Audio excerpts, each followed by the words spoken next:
everybody, tonight we are debating whether or not Christianity is true, and we are starting right now.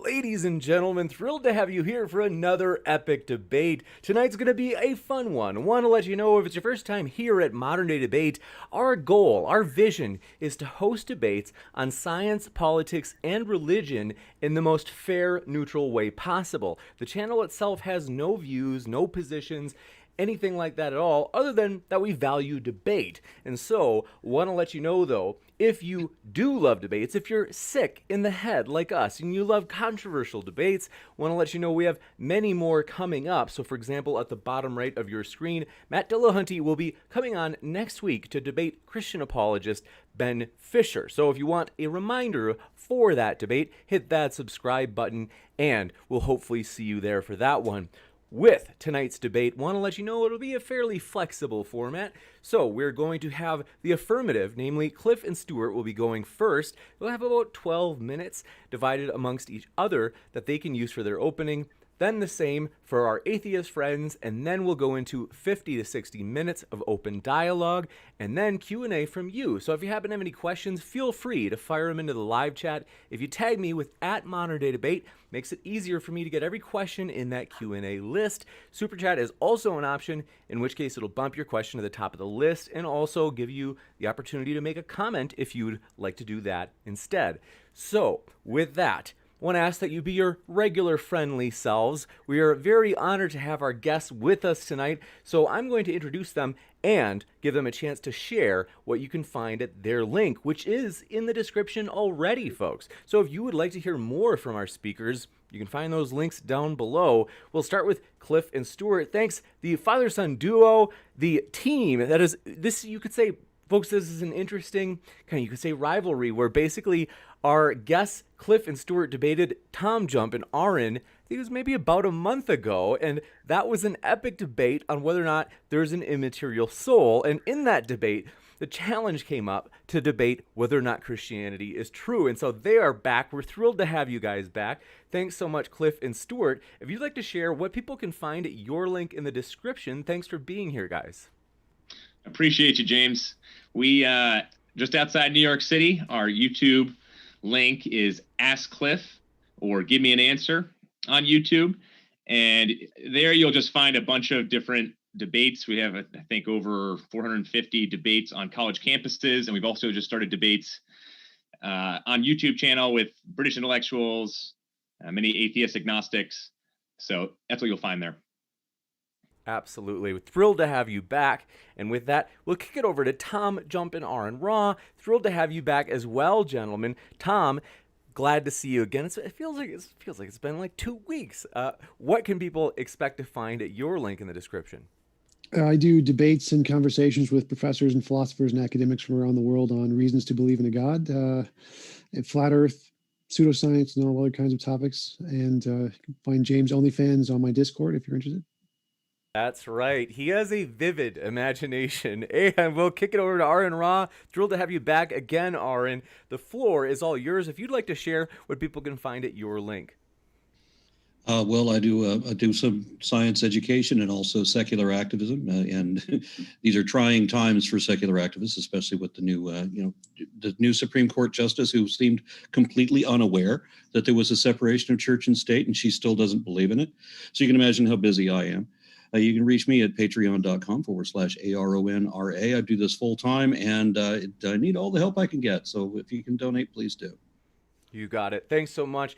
All four of you gentlemen, thrilled to have you here. And with that, we will kick it into the opening statements. So Cliffe and Stewart, I have the timer set over here for about 12 minutes. The floor is all yours. James, thank you so much. Is Christianity true? I would never put my faith in Christianity. Christianity has been used to justify the Crusades, witch burning. Christianity has a horrible history in many ways. But Jesus Christ is totally different. Now, the question is, really, is Jesus Christ true? Is he reliable? Many people today say, no, truth does not exist. Objective truth does not exist. Well, that is a truth claim in itself. It's self-contradictory. If you're going to tell me that objective truth does not exist, I'm going to say to you, well, you just made a truth claim, a truth statement. Obviously, truth exists. By truth, we mean reality. We live in reality, or we choose to not live in reality. Now, there are different forms of knowledge that help us get in touch with reality. One is scientific knowledge, which is based on the repeatability of an experiment. It's based on a study of process. So there's scientific knowledge. But there's also historical knowledge, which has nothing to do with the repeatability of an experiment. You don't get George Washington back to be inaugurated first president of the United States. Instead, you know that there is such a thing as reliable eyewitness testimony. And that is what historical knowledge is based on. You also have experiential knowledge. Your use of reason and logic, experience can lead you to truth, to that which is real. So is Jesus Christ the truth?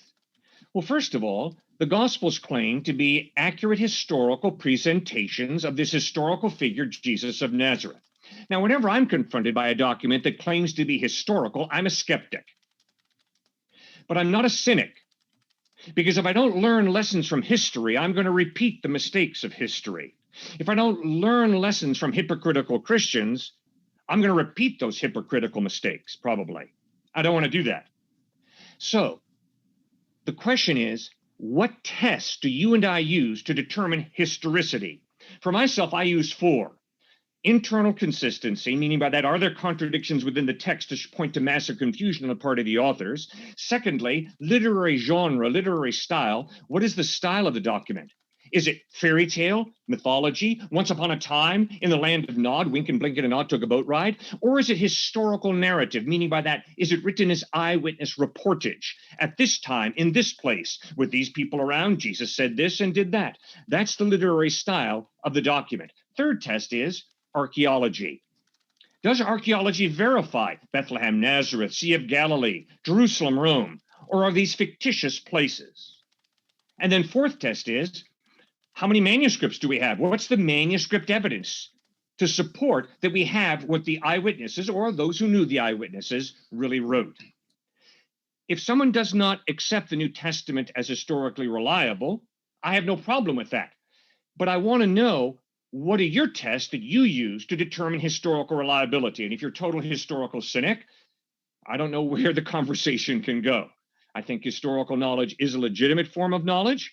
And I think we have to, as thinking people, have tests that we use to determine the historical reliability of any document, be it the New Testament, be it US history, African history, Asian history, whatever you're talking about. Now, I don't ask people to accept the Gospels as the Word of God. I could never show that any book is the Word of God, so I wouldn't want to waste your time and my time trying. But instead, I think the use of those 4 tests, internal consistency, literary style, archaeological evidence, and manuscript evidence, clearly points to the historical reliability of the New Testament. So simply read the New Testament as history and ask yourself, as you read Matthew, Mark, Luke, and John, the 4 Gospels, does the historical evidence of the way Jesus lived, what he taught, how he died, and how he rose from the dead point to the veracity of Christ, or does it not? And you decide based on the historical evidence. For myself, when I read about how Jesus taught, I'm blown out of the water. Robert Coles, professor emeritus at Harvard University, points out all the teachings on ethics over the past 2,000 years are simply footnotes to the Sermon on the Mount. Ethical genius in Matthew chapters 5, 6, and 7, the Sermon on the Mount. The teachings of Christ have the ring of truth. Secondly, not only did Jesus teach these amazingly high ethical standards, he lived up to them. In John chapter 8, he could look into the faces of his enemies and say, which one of you can prove me guilty of sin? In 1 John chapter 3, verse 5, the Apostle John, who was Christ's closest friend, could write about him, in him is no sin. And when he was bleeding and dying on a cross, he prayed for his enemies, Father, forgive them, for they know not what they do. That's the essence of tolerance. Therefore, for a follower of Christ to be intolerant is highly hypocritical. Because if you claim to be following Christ, the one who, as he's bleeding and dying on a cross, prays to forgive his enemies, and if you're intolerant, that's a contradiction. That's hypocrisy. So the lifestyle of Christ demands respect.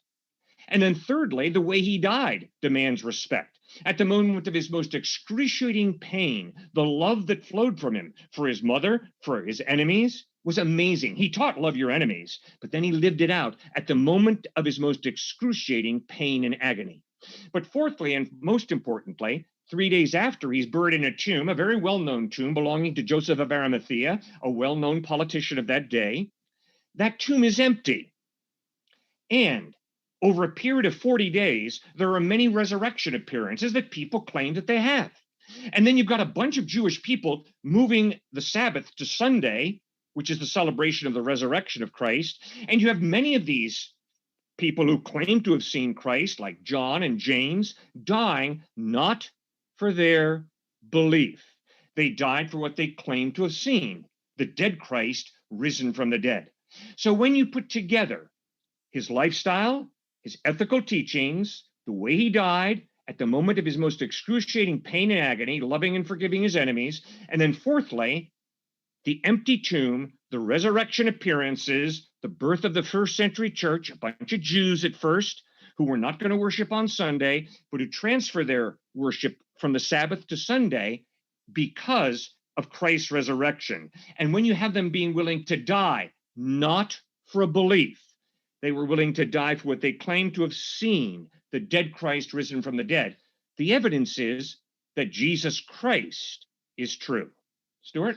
When I assess a worldview, so something like Christianity, I assess it hopefully not just with my rationale, my reasoning, my intellect, but instead as a whole person. I'm made up of not just chemicals, but I'm also made up of more than that, intangibles. Things like love, things like a respect and honor for beauty, things like forgiveness, sacrifice, virtues, you name it. I assess based off of, does this make emotional sense, this worldview? Does it make cultural sense, psychological, relational, and also does it make rational? So it's potentially very attractive, and I hope we don't fall into simply buying into the reasonable intellectual side of giving the case of whether Christianity is reasonable or not, because I think Christianity we have to take wholesale, understanding the whole person, that we are complex individuals. That's why I accept Christianity as a worldview, as rational. If we were just here to talk about the reason and the intellect, I don't think Christianity would really stand up. It wouldn't stack up. I don't think any worldview truly would. So with that, I think atheism has some tremendous holes, which when I was checking out atheism and especially agnosticism, I saw these holes and it pushed me more towards the rationality of the Christian faith. Now, one of those figures in college for me was Nietzsche. Friedrich Nietzsche, the ghost at the atheist feast, we could call it, was the one who talked about how if you believe that there is no God, God is dead, then you better be willing to live with the ramifications, to be honest. And if you are living for human rights, for love, for sacrifice, for helping the poor, then you are simply calling yourself an atheist when you are a Christian. And so typically atheists don't want to interact too much with Nietzsche or Camus or Sartre or many of the existentialists because they take their atheism so logically in consistency, and they basically say, here is the end point. We're not going to stop halfway and just say, okay, here is somehow our atheism just dressed up in a way that's more so secular humanism. It's more so, and that has problems too for me because it steals from Christianity. And most of my atheist friends have totally acknowledged that in an understanding of humanism. Secondly, the defective father theory. My atheist friends do not like when I bring this up, but I did not bring it up. Sigmund Freud did when he talked about how typically atheists, not all atheists, he may have been alluding to all atheists. He said atheists were those who often had fathers who were absent or died early on in their lives or adolescence, a little bit later. And so I looked a little bit into this kind of study of Freud's, and it's interesting how there were 350 members of the American Association for the Advancement of Atheism that were interviewed with the intent of understanding the possible causes and the reasons for the atheistic belief. More than 90% were men, not surprising. 78% of atheists in the US are white males. But of these 320 men, almost all of them report having lost a parent during childhood or had poor relationships with one or both parents. These 350 atheists also, not only that, had a way lower score in terms of an unhappy childhood because of this type of conflict.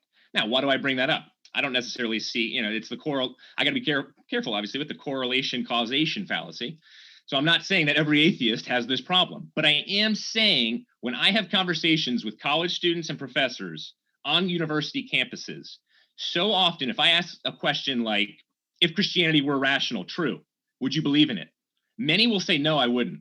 And I say, oh, wow, but it's true. Why wouldn't you believe in it?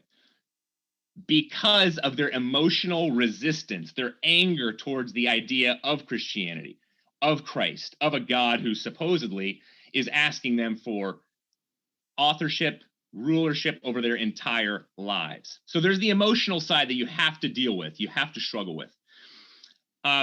Langdon Gilkey is a big hero of mine. He was at Harvard. I think he was at Harvard about 40 years ago. And he went into a prisoner of war camp in China.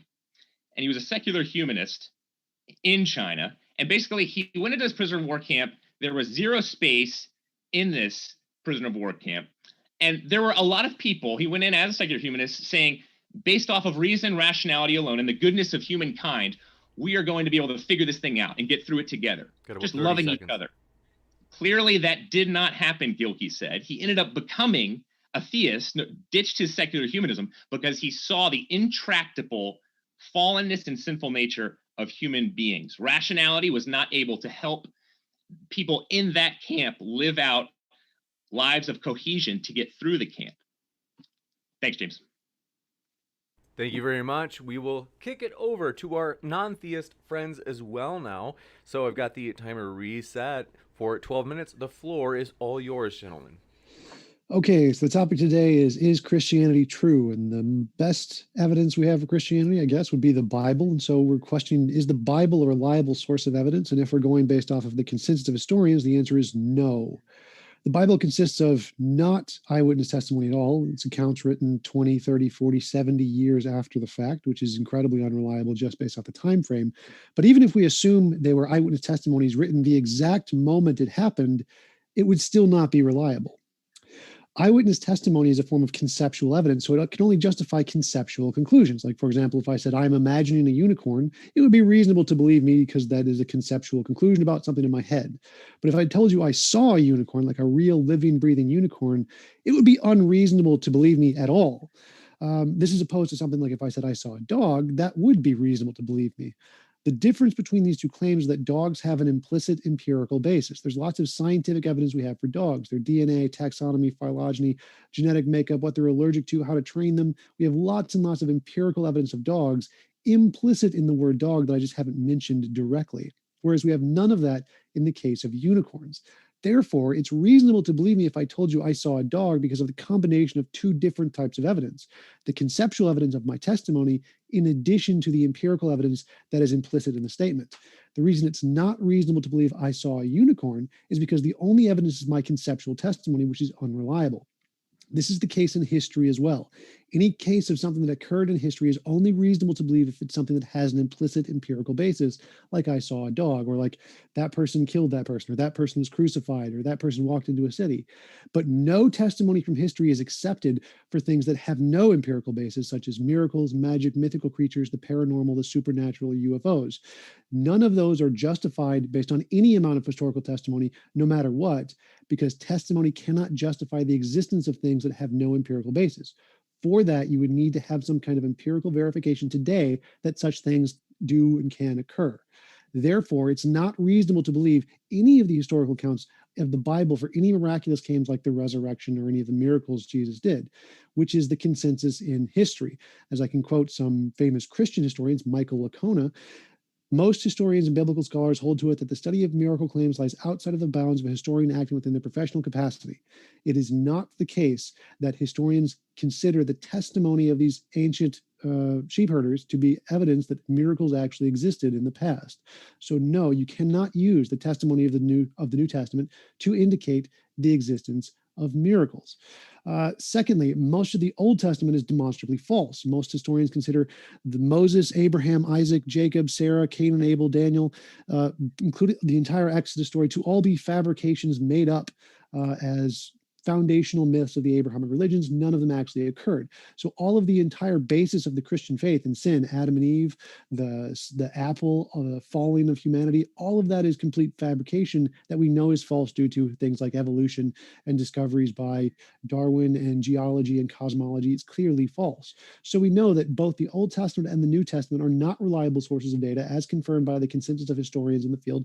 We know that testimony does not work to justify miracle claims. So no, we are not justified in believing that somehow there is a magical being that rose from the dead based off of a book written 2,000 years ago by non-eyewitnesses 70 years after the fact. And even if they were, that wouldn't be justified. So we can conclude that based off of these facts, Christianity, it's unreasonable to believe Christianity is true based off of the Bible alone. And so we'd have to consider, are there any other factors? In order to differentiate, in order to be evidence that Christianity is true, you need some way to differentiate imagination from reality. And that's what evidence is. Evidence is whatever can accurately differentiate between, is this imaginary or is this real? In science, the way we do that is novel testable predictions, which may not be the only way. If you could provide a different way, that's perfectly fine too. But an acceptable measure of evidence is novel testable prediction. So if Christianity was true, a good basis of evidence for it would be if you could say, if I believe in God, this is the case, and if we can do this experiment to get this result and it happens, that would be good evidence. And the fact that Christianity has been unable to provide any such examples is good evidence that it's just imaginary. The point of providing evidence that can differentiate imagination from reality is that we can come up with infinitely many imaginary explanations of anything, like what knocked over that cup. Well, maybe it was the wind, maybe somebody knocked the table over, maybe it was the squirrels, maybe it was invisible aliens, magical specters, magical unicorns, a god. You can just make up infinitely many imaginary ways to explain what knocked over that cup. And so we need some way to filter out all those imaginary ones. And until you can do that, it's reasonable to conclude that whatever your explanation is, it's imaginary until demonstrated otherwise. So until theists can provide a way to differentiate imagination from reality, then it's reasonable to conclude that their explanation is purely imaginary and nothing but something come up with in their heads. I guess it's my turn to jump in at this point. All right. Well, at first I wanted to say that I had a good relationship with both of my parents, as I think most other atheists did. Matt Dillahunty and Seth Andrews did, both of them, and most of the other atheists I've ever known.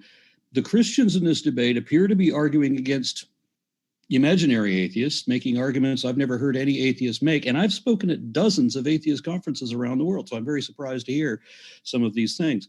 For example, I would say that objective truth definitely does exist, and I can't even imagine an atheist saying otherwise. The truth is what the facts are, not whatever else we might rather pretend instead. And facts are objectively verifiable by definition, so truth would be as well. And the Gospels, as TJump said, are hardly reliable as historically accurate. They constantly contradict each other. I mean, who owned the land that Judas died on? You know, and with what money did they buy it? Whoever bought it? Because Judas died. There's so many different options there. And Jesus died both before and after the Passover. He was born in two different places, raised in two different places. He was born both before the death of Herod and after the census of Quirinus, which was a decade later. And so there's many aspects of the story of Jesus and the character of Jesus were obviously adapted to, like, appropriate John the Baptist's following and some other people's following. And that's why his history was fudged a little bit, so that Jesus has much the same childhood as Moses did, who also was adopted his bit of childhood from Sargon of Akkad. You know, they all just kind of like repeat these same stories. And I remember a meeting with a high priest of a Wicca coven who said that his patron deity was Dionysus. And he read the story of how Dionysus turned springs of water, so that the springs of the earth bring forth wine instead of water. It's a much better trick than the Penn and Teller thing, where you just pour water into a jug and pour wine out. Any magician can do that, but it's a much better trick to have the springs of the earth bring forth wine. And it reminded me that every story that we hear about Jesus is taken from some other myth that already existed many centuries earlier. Dionysus, Prometheus, and a number of others. So why would God make his own son, if God existed, which I believed at that time, why would God make his own son as a sequel to a common human idea that was already in all of these other stories? So either Dionysus really could turn water into wine just like Jesus did, or, and this is infinitely more probable, Jesus couldn't really do it either. The character of Jesus is obviously based on a handful of fictional characters and possibly some real characters too. I've heard Christians name a whole bunch of different Jesusii. Jesus of Damnius, oh, that's our guy. And Jesus ben Ananias, oh, this is our guy too. No, they're definitely talking about different people. Josephus talked about 19 and arguably 20 Jesuses. And they're not the ones that, if you could get into a time machine and go find Jesus, which I don't think is possible, not even if you spoke Aramaic, could you find Jesus. With a TARDIS, could you find him? But let's pretend that you could. If you could find one guy on which most of the legend was based, you're never going to find anybody who had the undead wandering the streets of Judea, because that's just one of the many inconsistencies with the Bible. All the hours of darkness when Jesus supposedly died that was not recorded anywhere in the world, because none of that happened. If you could find that Jesus, the one guy central to that story, or upon which most of the story was based, if there was a living character on which it was based, and you bring him forward and show him Jesus Christ Superstar, he would not recognize that story was about him. It'd be much the same thing as if you brought Robin Hood or King Arthur back in time, and I'm not entirely sure you could find either of them either. But then the biggest problem with Christianity is the impossible dichotomy that you're given an impossible promise of a posthumous reward if you buy the bullshit. If you buy into the entire story without question, without reservation, without reason, then you get all the way on the far end. You can kiss the colon of God for all eternity, forever and ever and ever, trapped on a cloud, playing a harp and praising a being with obviously a hugely, well, he's a very sensitive and narcissistic character. And he can read your mind, so you better be thinking nice thoughts. Always think nice thoughts. It's good that you did that, Johnny. It's really good. And then the other end of the spectrum is you get the threat of a fate worse than death for anybody who doesn't believe. There's no intermediate. We know that most things fall into the bell curve. Most people, and whether it's religion or politics or whatever, most people sit in the bell curve. They're not in the extremes. Most people are down toward the middle. But Christianity doesn't allow that. There's only extreme this and extreme that. You either get infinite bliss and joy, which would still be 30 more maddening seconds in your first million years, or you get infinite eternal punishment, the stick and the carrot. And that's obviously not what a God would want. And if he really existed, these are obviously the lies that desperate wanna-believers want to make you believe with. Thanks so much. We will kick it into open discussion mode. Thanks so much, gentlemen, and the floor is all yours. Yeah, I have a question real quick. You guys mentioned that Jesus's ethical theory was revolutionary, but as far as I know, Jesus said nothing original. All of the things Jesus espoused predated Jesus, like the golden rule specifically came from Hinduism before Jesus and Jainism before Hinduism. I don't know of anything unique that Jesus did ethically that didn't exist before that. Yeah, exactly. The golden rule, for example, which was taken from other religions prior to that, because a whole lot of different philosophies already had this. So humanism didn't borrow squat from Christianity. The only thing we would have borrowed is an irrational belief. You either believe us or we'll kill you, and that's it. Two things. I mean, you're right on the majority of that, but the two you're missing is, one, completely unique to Christianity, is love your enemies. No. Second one, overcome evil with good. No. You haven't read the unique. Bhagavad Gita. I'm sorry, no. Krishna is a badass predecessor to Jesus. Krishna did everything Jesus did much better than Jesus did it. And yeah, the whole love your neighbor thing, Krishna already did that. Where does Krishna say love your enemies? Not your neighbor. Enemies. It wasn't one of the things that I quoted. Very but different. I quoted a bunch of things out of the Bhagavad Gita. I'm like, well, this is exactly what Jesus said. I did the same thing with Dionysus. When Dionysus calls himself the fruit of the vine, where have I heard that before? Right? So, I mean, all of these things are gleaned from this elder mythology and then just sort of stapled onto Jesus. No, sir. I've read the Bhagavad Gita, and it does not say to love your enemy. You're wrong. That is Yes, it does. totally unique with Jesus. Second thing that's totally unique with Jesus is grace. The whole basis of Hinduism is work off your bad karma through a cycle of reincarnations, And eventually, if you work hard enough, you will attain nirvana. But that's Jesus not at all. Christ That's says you not will in the never Bhagavad attain Gita. heaven by your own works. It But is a that's not gift in the from Bhagavad God. Gita. That's the Bhagavad- grace of God versus religion, which is based on works. That's a radical contradiction. But the Bhagavad Gita does not talk about that. The Bhagavad Gita instead talks about fulfilling your caste role, which is why you're supposed to go to war with your own family and friends, because it doesn't matter that you kill these bodies because they're just going to come back again. So you're not able to kill anybody permanently. Hinduism talks about working off bad karma through a cycle of reincarnations and eventually attaining nirvana. Jesus Christ says you can never work your way to heaven. It is a gift that God gives you by grace. Grace. And what does that mean? It goes back to what I said before. Now, admittedly, there is a difference between Hinduism and Christianity, because you do have the Krishna consciousness. If you're with the bhakti, you can achieve heaven in their perspective. And with Christianity, it's just you believe what I say because I said so without question, and then you get the reward. And that's it. No, that's not fair. That's so dishonest, it's scary. How is it dishonest? I don't say things that are dishonest. That's why I'm not a believer. You are misrepresenting Jesus Christ.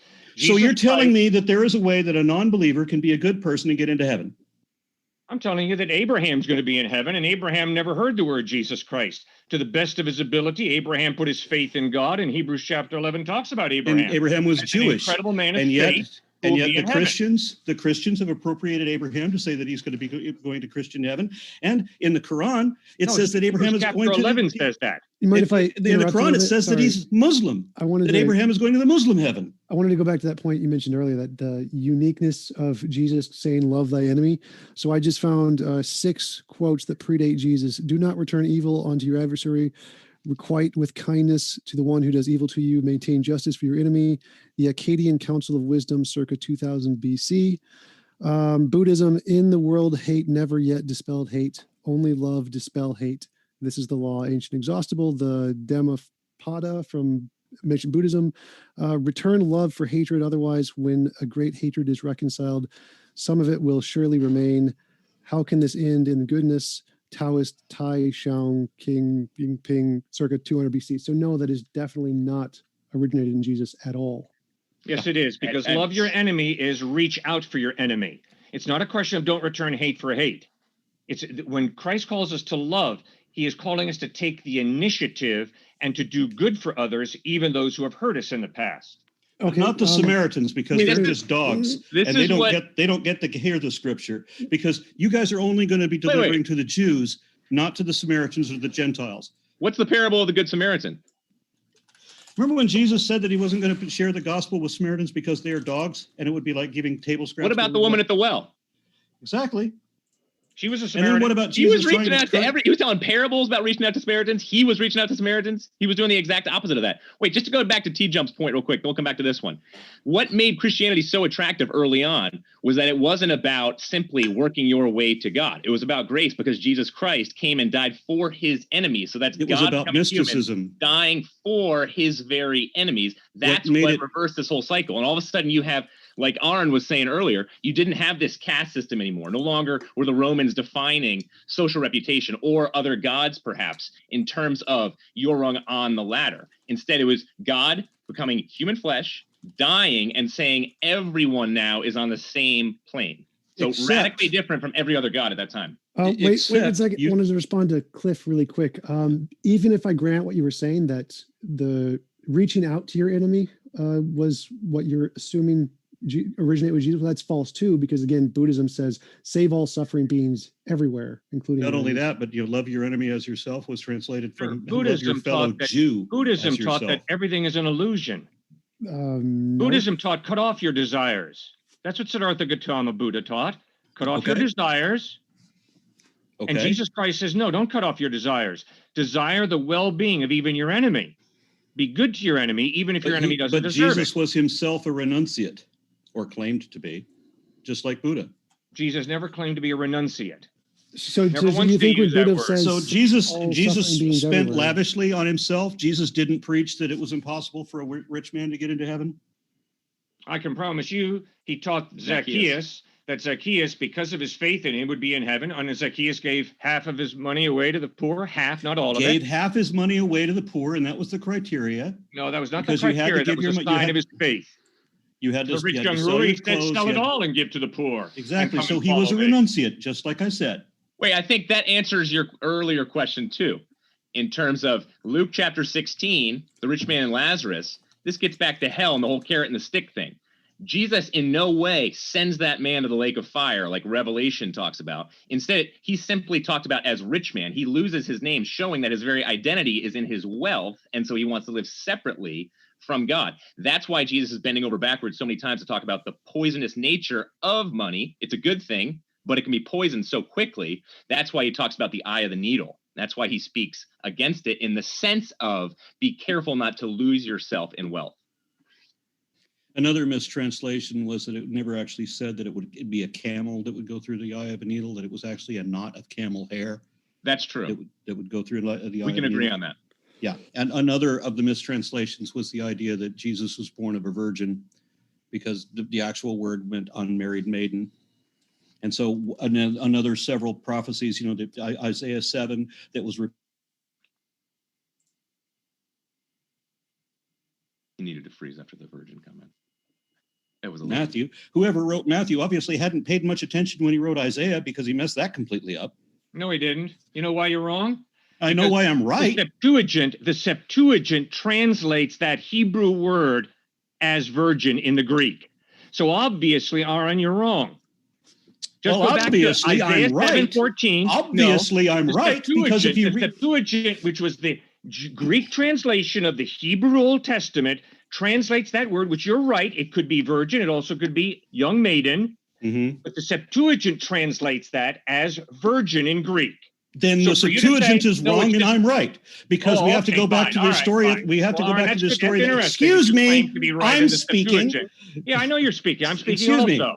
We were reading about Interrupted from me first. Isaiah, right? So Isaiah tells a prophecy. What we ought about to another. do is let's give Arin a chance to respond, and then maybe what we'll do is 2-minute intervals. So Okay. we'll take a minute or two for Arin. I would rather do the open conversation, but I just have to interject this. So Isaiah is talking about a prophecy that he's giving to this other king, in which he says that a maiden is pregnant with a child, and that when that child is old enough to choose honey over curds, then you'll know that your enemies are no threat to you. So we're not talking about Jesus. We're not talking about a magical baby. We're not talking about a baby born of a virgin. We're talking about some kid who lived and died 700 years before Jesus. And then when it turned out the maid wasn't pregnant, Isaiah had to go impregnate her himself. And then he named the kid the wrong thing, screwing up his own prophecy. So we know that whoever wrote Matthew didn't pay attention when they read Isaiah, because that prophecy does not talk about Jesus and did not talk about a virgin, because how could she be a virgin if Isaiah impregnated her? So the Septuagint is wrong, and I'm right. All right, TJump. One of your main points was, unless you can empirically prove something, it's not true. You leaned heavily on empiricism. But TJump, the whole statement, unless you can empirically prove something, it's not true. You can't empirically prove that statement. Yeah, we can. That statement is a belief. No, that's a belief. No, this is going off the null hypothesis. You where cannot unsupported empirically assertions, prove that God does not exist. I cannot empirically prove that God does exist. Why? empty assertions Because are the not question considered valid. of God is not a scientific question. Empty There is assertions no are way not to considered valid. empirically prove that a miracle has occurred. Why? Because a scientist would have to assume, no matter what, that no natural cause had been discovered yet to cause what you and I can call a miracle. No. So I didn't say anything about empiricism at all. I never said that in my opening. I said you need a way to differentiate imagination from reality. That's empirical verification is a good way to do that, but it's not necessarily the only way. If you want to provide a different way, that's perfectly fine. And But I as never said said empiricism ever in a thing. And you can definitely verify miracles and magic and supernatural. Those are perfectly easy to verify. For example, if I say, I believe God, or the spaghetti monster exists, and if I pray to the spaghetti monster, he'll generate a gold brick in front of me, and it happens repeatedly over and overly and testably, that would be good evidence of the spaghetti monster. The fact that there are other explanations that could explain that doesn't mean anything. What matters is whichever one makes the novel testable predictions that are confirmed first is the best hypothesis. So you can definitely verify the supernatural if you make novel testable predictions. And again, I never said anything about empiricism. And as So I the said, whole with the null point of a hypothesis, miracle is when a Christian says, I believe in miracles, they're saying, I believe in natural law, and usually a miracle does not occur. It's the reason it's called a miracle is because it does not naturally occur. One thing, If you, but I think just before Tom responds, I want to I'll let you finish, Cliff. Sorry to cut you off. No problem. What we'll do as well, as I know that Arin also had a point that he wanted to mention, going back to your earlier point, Cliff. But Cliff, if you want to, we'll give you a chance to finish this, and then at some point, I just want to be sure that Arin doesn't get kind of left behind, because I know that Tom's going to want to rebut as well. no, go ahead. Okay, so I was saying about the null hypothesis. Empty assertions. If it can't be indicated or vindicated, verified or falsified, if it can't be quantified or qualified, then it has no value at all. So we don't even have to disprove it. It simply doesn't warrant serious consideration. You have to show me that there's a there there. Do you understand what I mean? In other words, like Hitchens' razor, what is asserted without evidence can be dismissed without evidence. My whole point in my opening comment was there are different types of evidence. And that's what I'm trying to communicate to you guys. What There kind are of evidence different would you be types. talking about now? As I was saying, there are different types of evidence. There is scientific evidence, which is based on the repeatability of an experiment. There is historical evidence that has nothing to do with repeatability.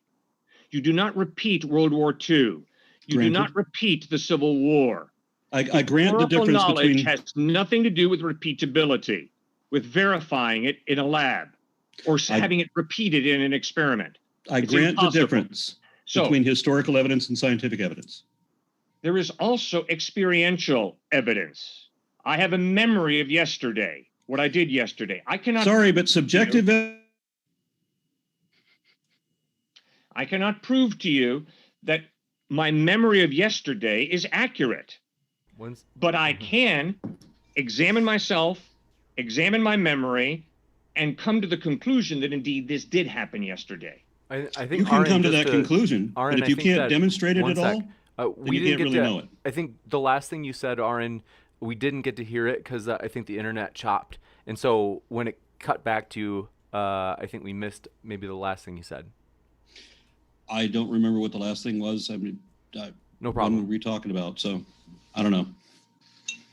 Well, to address your historical evidence thing, as I mentioned in my opening, no one in history, the consensus is that testimony does not work for miracles, magic, mythical creatures. For anything that has no empirical basis, testimony is just garbage. It doesn't matter how much testimony you have. We have thousands of eyewitnesses of Bigfoot, tens of thousands of Loch Ness Monster, hundreds of thousands of different kinds of ghosts and spirituals, millions of homeopathy. There's tens of millions of certain kinds of like Hindu miracles. Like, testimony is not evidence of miracles or magic or mythical creatures or paranormal or the supernatural or UFOs, which is the case not only in history, but also in courtrooms. Courtrooms throw out any cases that these things are brought up in as the cause of anything. Testimony is not accepted as evidence for any of those things because you need to demonstrate they actually exist in the world with something like empirical evidence before the testimony is credible. Like I mentioned, the conceptual evidence of testimony, which is the same whether it's your personal eyewitness testimony or testimony of someone from history, is not evidence of anything existing until it's actually been demonstrated to exist in the first place. So you're, okay, based off his point though, in terms of your naturalistic philosophy, you're still going to say that God could never have punched a hole through space and time. His son being born here could have gone about not only creating miracles like the feeding of the 5,000. I mean, back to the scriptural, the reliability of the Gospels. How could the feeding of the 5,000, if there were that many people around who were non-believers, how could that ever have gotten off the ground? That's an excellent point. I'm glad you brought that one up, because if you noticed that when you have that exact same story occur twice with the same people in attendance both times, and they're equally amazed both times, it's not like you didn't just see Jesus do this already 2 chapters ago. He's doing it again. So what? I mean, it's the same thing he did before, but they're completely amazed about it because this is the way these stories made by storytellers are appropriated. They're taken from other people and they're put together. And sometimes they're put in twice. So in the Christian tradition, those are 2 separate happenings. Yes, the historical consensus. The historical consensus is that it's fake. It didn't happen at all. It's just a made-up story written down by people who it didn't happen. But what about oral tradition and oral testimony? Does it have just as much weight today as it did back then? No. No. If somebody tells me that they've, and I've had people tell me this, that they've encountered demons and stuff like that, that their testimony has absolutely no bearing whatsoever. We need something. I mean, if you had something where it was realistically possible, at least, then eyewitness testimony would be the least reliable form of evidence. But in this case, it's not a form of evidence. You need something more. In worlds where magic exists, there are people who can demonstrate that. Obi-Wan, Gandalf, Spock, and Hermione will be able to demonstrate that they can do what they think they can do. And even if science couldn't explain it, we can prove that it happened. We can prove that Spock did the mind meld thing. There's no other way that could have worked. We don't know how he did it, but he did it reliably every time in a lab. He's able to do it.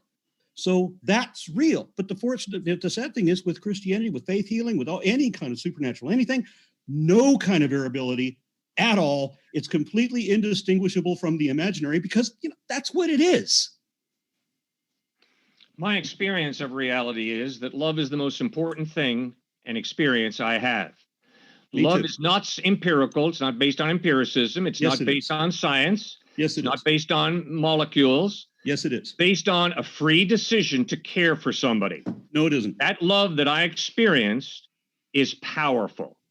That love shows me that there is an immaterial reality that cannot be measured in the bottom of a test tube or by a ruler. Because it isn't real. And that love is very real. And that love shows me that there is more to reality than just neurons and microbes. No, you're jumping to an assumption. A free, autonomous being who can choose to freely love. Now, when I experience that, what that shows me is there's more to reality than just the immaterial. There's a transcendent being. Now, science has nothing to say whether there's a transcendent being or not. Science deals with a natural phenomenon, that which is observable, that which is measurable. You can't measure love. You can't measure God, because God is an immaterial being who is the creator, who is transcendent, who is above and outside of the universe.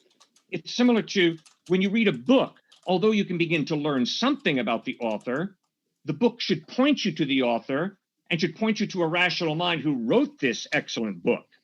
Similarly, when I experience love, when I experience order and design, although that's not God, pantheism is not the way we go. Instead, it points us to a lover, an intelligent mind, some type of God. And then when you've got Jesus Christ claiming to be God in human form, he dies, is buried, and rises from the dead. The evidence is you can trust him to reveal God accurately. Except that he never said that. And nothing you just said is true. I mean, well, there's some caveats here. Love does exist, yeah, but it's not a choice. Who we love and what we love is not our choice. It's just something that happens to us.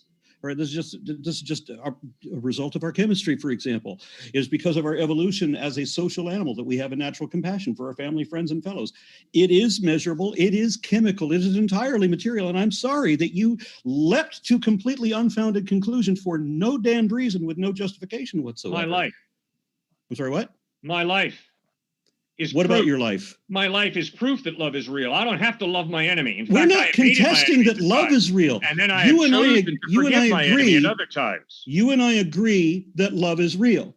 We do not agree that it means that there are magical pixies pushing up the daisies. And that's not what I said. So what's the point of love? There is no point of love. What's the point of evolution, though? You brought up evolution of love. What's the whole point? Is it just to propagate our genes, or what's the point? This is why we have a compassion for our family, friends, and fellows. This was the thing that gave us the advantage when we lost our muscularity and we didn't yet have large brains. The only thing that we did have that gave us the edge over the other animals was that we cared so much about each other. When other herd animals, for example, would be running from predators, and the weak or the slower the babies would be taken by those predators, very rarely do those herd animals come back to save their kin. But we did. We came back to protect the weak. We came back to protect our elderly with the whole tribe throwing stones and using clubs and stuff against one panther. What's he going to do? Right? I mean, he can't face off all of us. So this is what gave us strength. Our humanity is based in our socialization. And this compassion isn't just for other people. It can extend to other species as well. But it is measurable, and it is material, and it does not imply at all any magic imaginary friend. So here's okay. Right. Selfish altruism. That's what I got for a lot of what you just said, and that's tremendously depressing to me, because Why? Christ says, How "Go could ahead and something that is reach out to inspiring not to only your me- neighbor but your enemy also, not because it benefits you in any kind of way, because it benefits them." How That could is a way something that better is so ethic for our society today than selfish altruism based off of that type of worldview you just stated. how could something that is so inspirational to me be depressing to you? Because it means nothing ultimately. It's very simple. If it is true that you and I were produced by and will eventually be annihilated by mindless, meaningless forces, then all your altruism is a jump into fantasy land. So what you're telling me is that you have to reject science. We have to reject things that we know to be true. False. I never said that once. Well, you're saying that we can't be a product of evolution, right? I never said that once. I said, if it is true that you were produced by and you will ultimately be annihilated by mindless, meaningless forces, Which is obviously the fact. then despair is the only logical conclusion. No, it's not remotely logical. Your worldview is morose. I've never yours is, understand not why mine. Christians come I'm up with this. convinced that you were not produced by mindless, meaningless forces, and I'm convinced that you don't have to be annihilated. I'm convinced that there's real life now and there's life for eternity. That's I'm not sorry morose. that you are convinced of things that are definitely not true. I'm sorry that you're convinced of that. More so. Arin, you can keep on saying that, but that's just as rude as if I keep on saying to you, I'm "Oh, sorry. just You're false, you're just wrong. false." You Period. have to I'm give sorry. evidence. What's You're- the you're evidence? You just gotta give wrong. evidence. You can't just say you're wrong. What's the evidence? Think. Yes, I have the evidence, question. and you don't. I have some understanding of this where you have none. You No, just keep Arin, making these assertions of things that don't when make you any say sense. you're wrong, you have to give a better picture, a better answer that has more evidence. You can't just say it's wrong and act I like did that give settles evidence. it. You didn't. You said you were convinced of these incredible things without any evidence whatsoever, but you're convinced by them. I can give evidence for everything that convinces me. I have the evidence. You're telling No, me you I don't. don't. I do. No, well, give What it I to me. said was worse than you believing things that are not evidently nor even possibly true. And both of those statements are demonstrably correct. It's not evidently true. It's not even possibly true, because there's no precedent or parallel or verified phenomenon indicating that any such possibility exists. You've got Give nothing. me the No evidence. possibility, no evidence. I'd like to do that. I'd like to give you some of the evidence. So, for Good. example, I Go, can quote Julian Mussolino, who's a cognitive scientist, who says the vast majority of people in his field, cognitive science, neurology, biology, they all conclude that there is no soul and that the brain is purely material. And so you're saying that all of the experts in all the relevant fields are wrong because feelings? That seems to be what you're saying. And it seems like if I can shock your brain and cause you to feel love for anyone I particularly choose, would that prove you wrong? Because it's clearly just a material thing I'm sticking in your head and a material interaction with the brain that causes you to feel love. Doesn't that prove that love is purely physical? No, because my experience, my life, and I'm convinced your life, you know very well that although you have a physical body and you can have bad moods due to chemical imbalances in your body, you can be depressed, you can be schizophrenic, you can be paranoid because of chemical imbalances in your body, which are very real, they're not made up, that if you're not subject to those chemical imbalances, that you have a free will. You choose to love or to hate. You choose to be apathetic or to love. That's my experience of everyday life. I'm convinced, Arin, that you don't have to be faithful to your wife. I don't have to be faithful to my wife. You can be unfaithful. I can be unfaithful. We don't have to be faithful to our wives. We have a will, a free will. Well, you asked But for you the evidence don't, there. because you're a Christian, and that's not possible for a Christian to have free will. Your belief in prophecy denies you that. You can't have a free will. If you cannot surprise God, who made up his prophecies like thousands of years ago, supposedly, and so all of these interactions for all these different generations of all these different people down through time, nothing can change this prophecy, then you don't have any free will. You can't surprise God. God already knows what you're going to do before you're going to do it. He already knows what you're going to pray for before you pray for it, so why bother praying? Well, You don't have free will. You can't. It's very simple. Prayer is not the way to get the cosmic bellboy to fetch your bags and put a Mercedes in your driveway. Rather, prayer is an experiment in intimacy with God. No, It's not the way to twist God's arm and get what you want. That's crass manipulation. No, that's not what prayer is. exercising growing intimacy with God, love with God, or a spiritual relationship with God. No. It's not a way to get your bidding done by the. No, that's not what Double. prayer is. You know, Prayer is of course talking it to your imaginary friend until you believe he's listening to you. No, it is not. That's exactly what it is. That's what every prayer to every religion Not is. what Why I is do. it to every Maybe that's religion? what you do when you pray. prays? It's not what I'm doing when I pray. What about the Muslims when they pray? What about the Buddhists? The Hindus? Great example. What about when they pray? Yeah, what about it? They have a personal relationship with their God who appears before them and talks with them. No, they audibly, do not. That is not visibly. respecting the Upanishads. That's not respecting the Bhagavad Gita. Yeah, well, it's respecting Hinduism George Harrison. teaches that everything is part of God. They don't have a relationship with a separate being, God. They Everything do is have a part of God. relationship. If you respect the Upanishads and if you respect the Bhagavad Gita, you know very well they do not claim to have a personal relationship with God. I know very Separate well. being who's God. I know very well that some Hindus do proclaim to have a personal relationship with God. Specifically, Fine, but that's not out of the Vedas and Upanishads or Bhagavad Gita. Actually, that's it their is. own whatever. I just spoke to a Hare Krishna several times. I've worked with the channel of them, and they do literally just quote the Bhagavad Gita, specifically saying, "Here is where if you say the Hare Krishna mantra, you can have a personal relationship with the God who will specifically speak to you." So they do say that. But I wanted to bring up your other Who is point God, earlier. TJump, for them? It's 330 million deities. Come on. you Who is God for them? It You gotta doesn't matter understand the which one. hierarchy. They have a personal relationship, so it proves you. No, I was just at a Hindu temple. That's false. I was No, just that's at a not Hindu temple false. because a That's Hindu not family false. came to my church thinking that non-denominational meant interfaith. And so they said, please come to our Hindu temple. So I went there. I was there with the pouring of the milk on all the statues and sticking the fruit in the mouths and then having a food fight. I was there for it all. And then they had to play branch? these songs for literally, when it's their new year, they have to play a song the same way for 48 hours. And if they mess up with one single note, they have to start over. Okay, Which what is branch? that saying right there? It's saying Which it's branch? all based on rituals. And again, getting back to Aron's earlier point, grace versus works righteousness. And Okay, so you're that is telling us- that is a gigantic divide. And all of Aron's points and indictments towards the character of the Christian God is always based off of his response to fundamentalist Christians who do base their theology on works righteousness. That's why they have the pride, the tremendous ego and judgmentalism, the self-righteousness. That's why they're saying you have to do X, Y, and Z in order to work to God, in order to get to heaven, because it's all stick.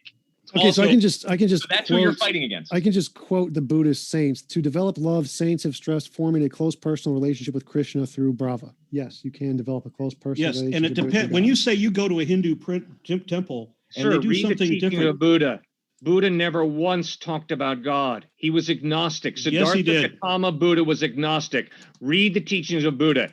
Buddha did not talk about God once. yes, he did. No, he didn't. Yes, he did, because he said whether the gods exist or not is irrelevant.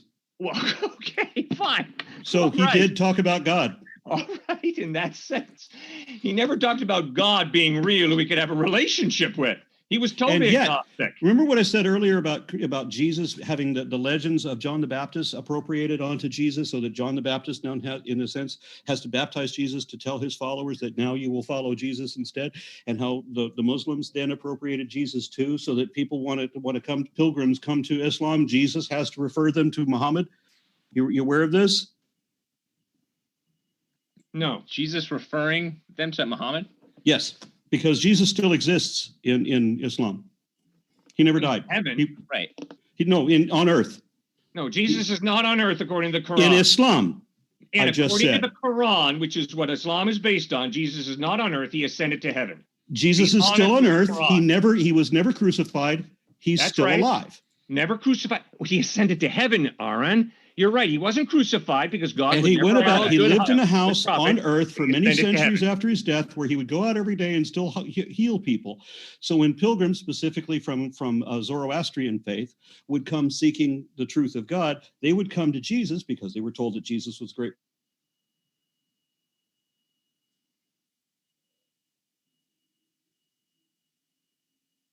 He got frozen again, James. We missed the last. I think you were saying Jesus said, and then it cut out on you, Arin. Yeah, in some of the folklore, people But I'm getting a note that the internet is unstable, which is a weird thing.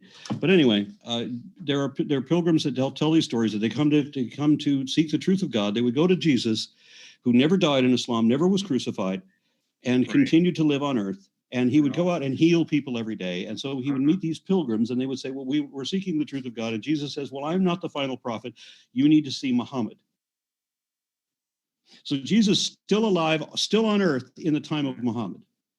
Oh, during the time of Muhammad? Okay, well, that's not what the Quran teaches, but go ahead and say it. The Quran teaches he ascended to heaven and he's not here. Okay? That's what. Now, of course, we can talk about spin-offs from Islam and spin-offs from Christianity, but when I deal with Muhammad, I got to be true to the Quran. The same way when I deal with Jesus Christ, I got to be true to the Gospels. So we were talking about Hinduism. Crucified in the Quran, instead he ascended to heaven. So we were talking about Hinduism. Eyewitnesses insist Jesus did get crucified. He was buried and then he rose from the dead. So we were talking about Hinduism, and I specifically was talking about members of the Bhakti faith and what they claim. And then you guys went to a Hindu temple, which I'm guessing was not Bhakti. I'm guessing maybe it was Vaishnavites or Brahmin. I don't know. But when you say that you went to a Hindu temple and it was different than what this other group is, well, how do you know that you didn't go to the Hindu version of the Pentecostals versus the Seventh-day Adventists? You know, there are differences. Yeah, so Hinduism, denomination, yeah. You read the Vedas and Upanishads. You don't let a Hindu tell you what Hinduism is. You go to the source document. What? The Vedas, you don't let the believer. You don't let the believer. Don't let a Christian tell you who Christ is. Hold on. And don't let a Muslim terrorist tell you what Islam is. Go to the Quran and learn about Islam. Talk to an Amish Christian. I got to say something. I was raised by a Mormon family. And I thought it was really interesting. I never identified as Mormon, but people would ask me, what is your religion? I would say, well, my family is Mormon. And then they would start telling me what Mormons believe, as if I wouldn't know, if I were Mormon, what I believe, right? So I got to see the Christian bigotry about Baptists telling me what Mormons believe. When I would invite them in, hey, you want to come tell my mother that she believes these things? They wouldn't, because they know she doesn't believe those things. You know, if you want to know what a Mormon believes, probably you ought to ask a Mormon. Don't ask a Baptist, because they don't know shit. Arin, Jesus Christ loves you, not because I say he doesn't, because he Jesus isn't real. Christ loves you because he said he loves you. Jesus it's not Christ because of what I said. Exist. It's what Jesus said. Jesus and when I investigate Muhammad, I'm going to have the intellectual honesty and open-mindedness to read the source document, the Quran. I don't learn about Muhammad from some terrorist who flies a jet into the World Trade Center. Do you think I don't learn about Hinduism. You think I learned about Muhammad from a terrorist? Perverts Hinduism. I go to the Vedas and Upanishads and Bhagavad Gita and I learn about Hinduism. It's that simple. And that's what I did. So you somehow got the weird ass impression that I learned Quran from a terrorist? No, that was not my point, Aron. Come on. Well, your point is you're full of shit. That's what your point is. All right, okay. I'm reading the Quran. But Jesus still loves you, Aron, okay? Folklore. Jesus really loves you, and he gave his life for you, bud. And for you to reject him because of some Mormon or Baptist, come on, man. Be open-minded. Read the Gospels. Find out what Jesus said. I already read the Gospels. I already saw that Jesus didn't say those things. It's a fictional character. Maybe one more topic before we go into Q&A. Is there anything that we didn't get to cover that everybody was hoping or one person was hoping to cover? Cliffe said that if you present an alternative hypothesis, you're supposed to present one with better evidence. And I think I just did that. So we have neurological, cognitive science, all of the experts in all of the fields show that we can demonstrate love as a physical process in the brain, which can be turned off or turned on by electrodes, purely chemical process, nothing more than that. That seems to be a far better hypothesis supported by better evidence. And the counter evidence he said is, well, his feelings, like his personal experience of love, he thinks is evidence that's non-physical, even though any neurologist could just go in and turn it off anytime they want in the brain. Somehow his personal experience is better evidence than the evidence of all the experts in all the fields doing all of the research, I think. No, but again, that doesn't prove.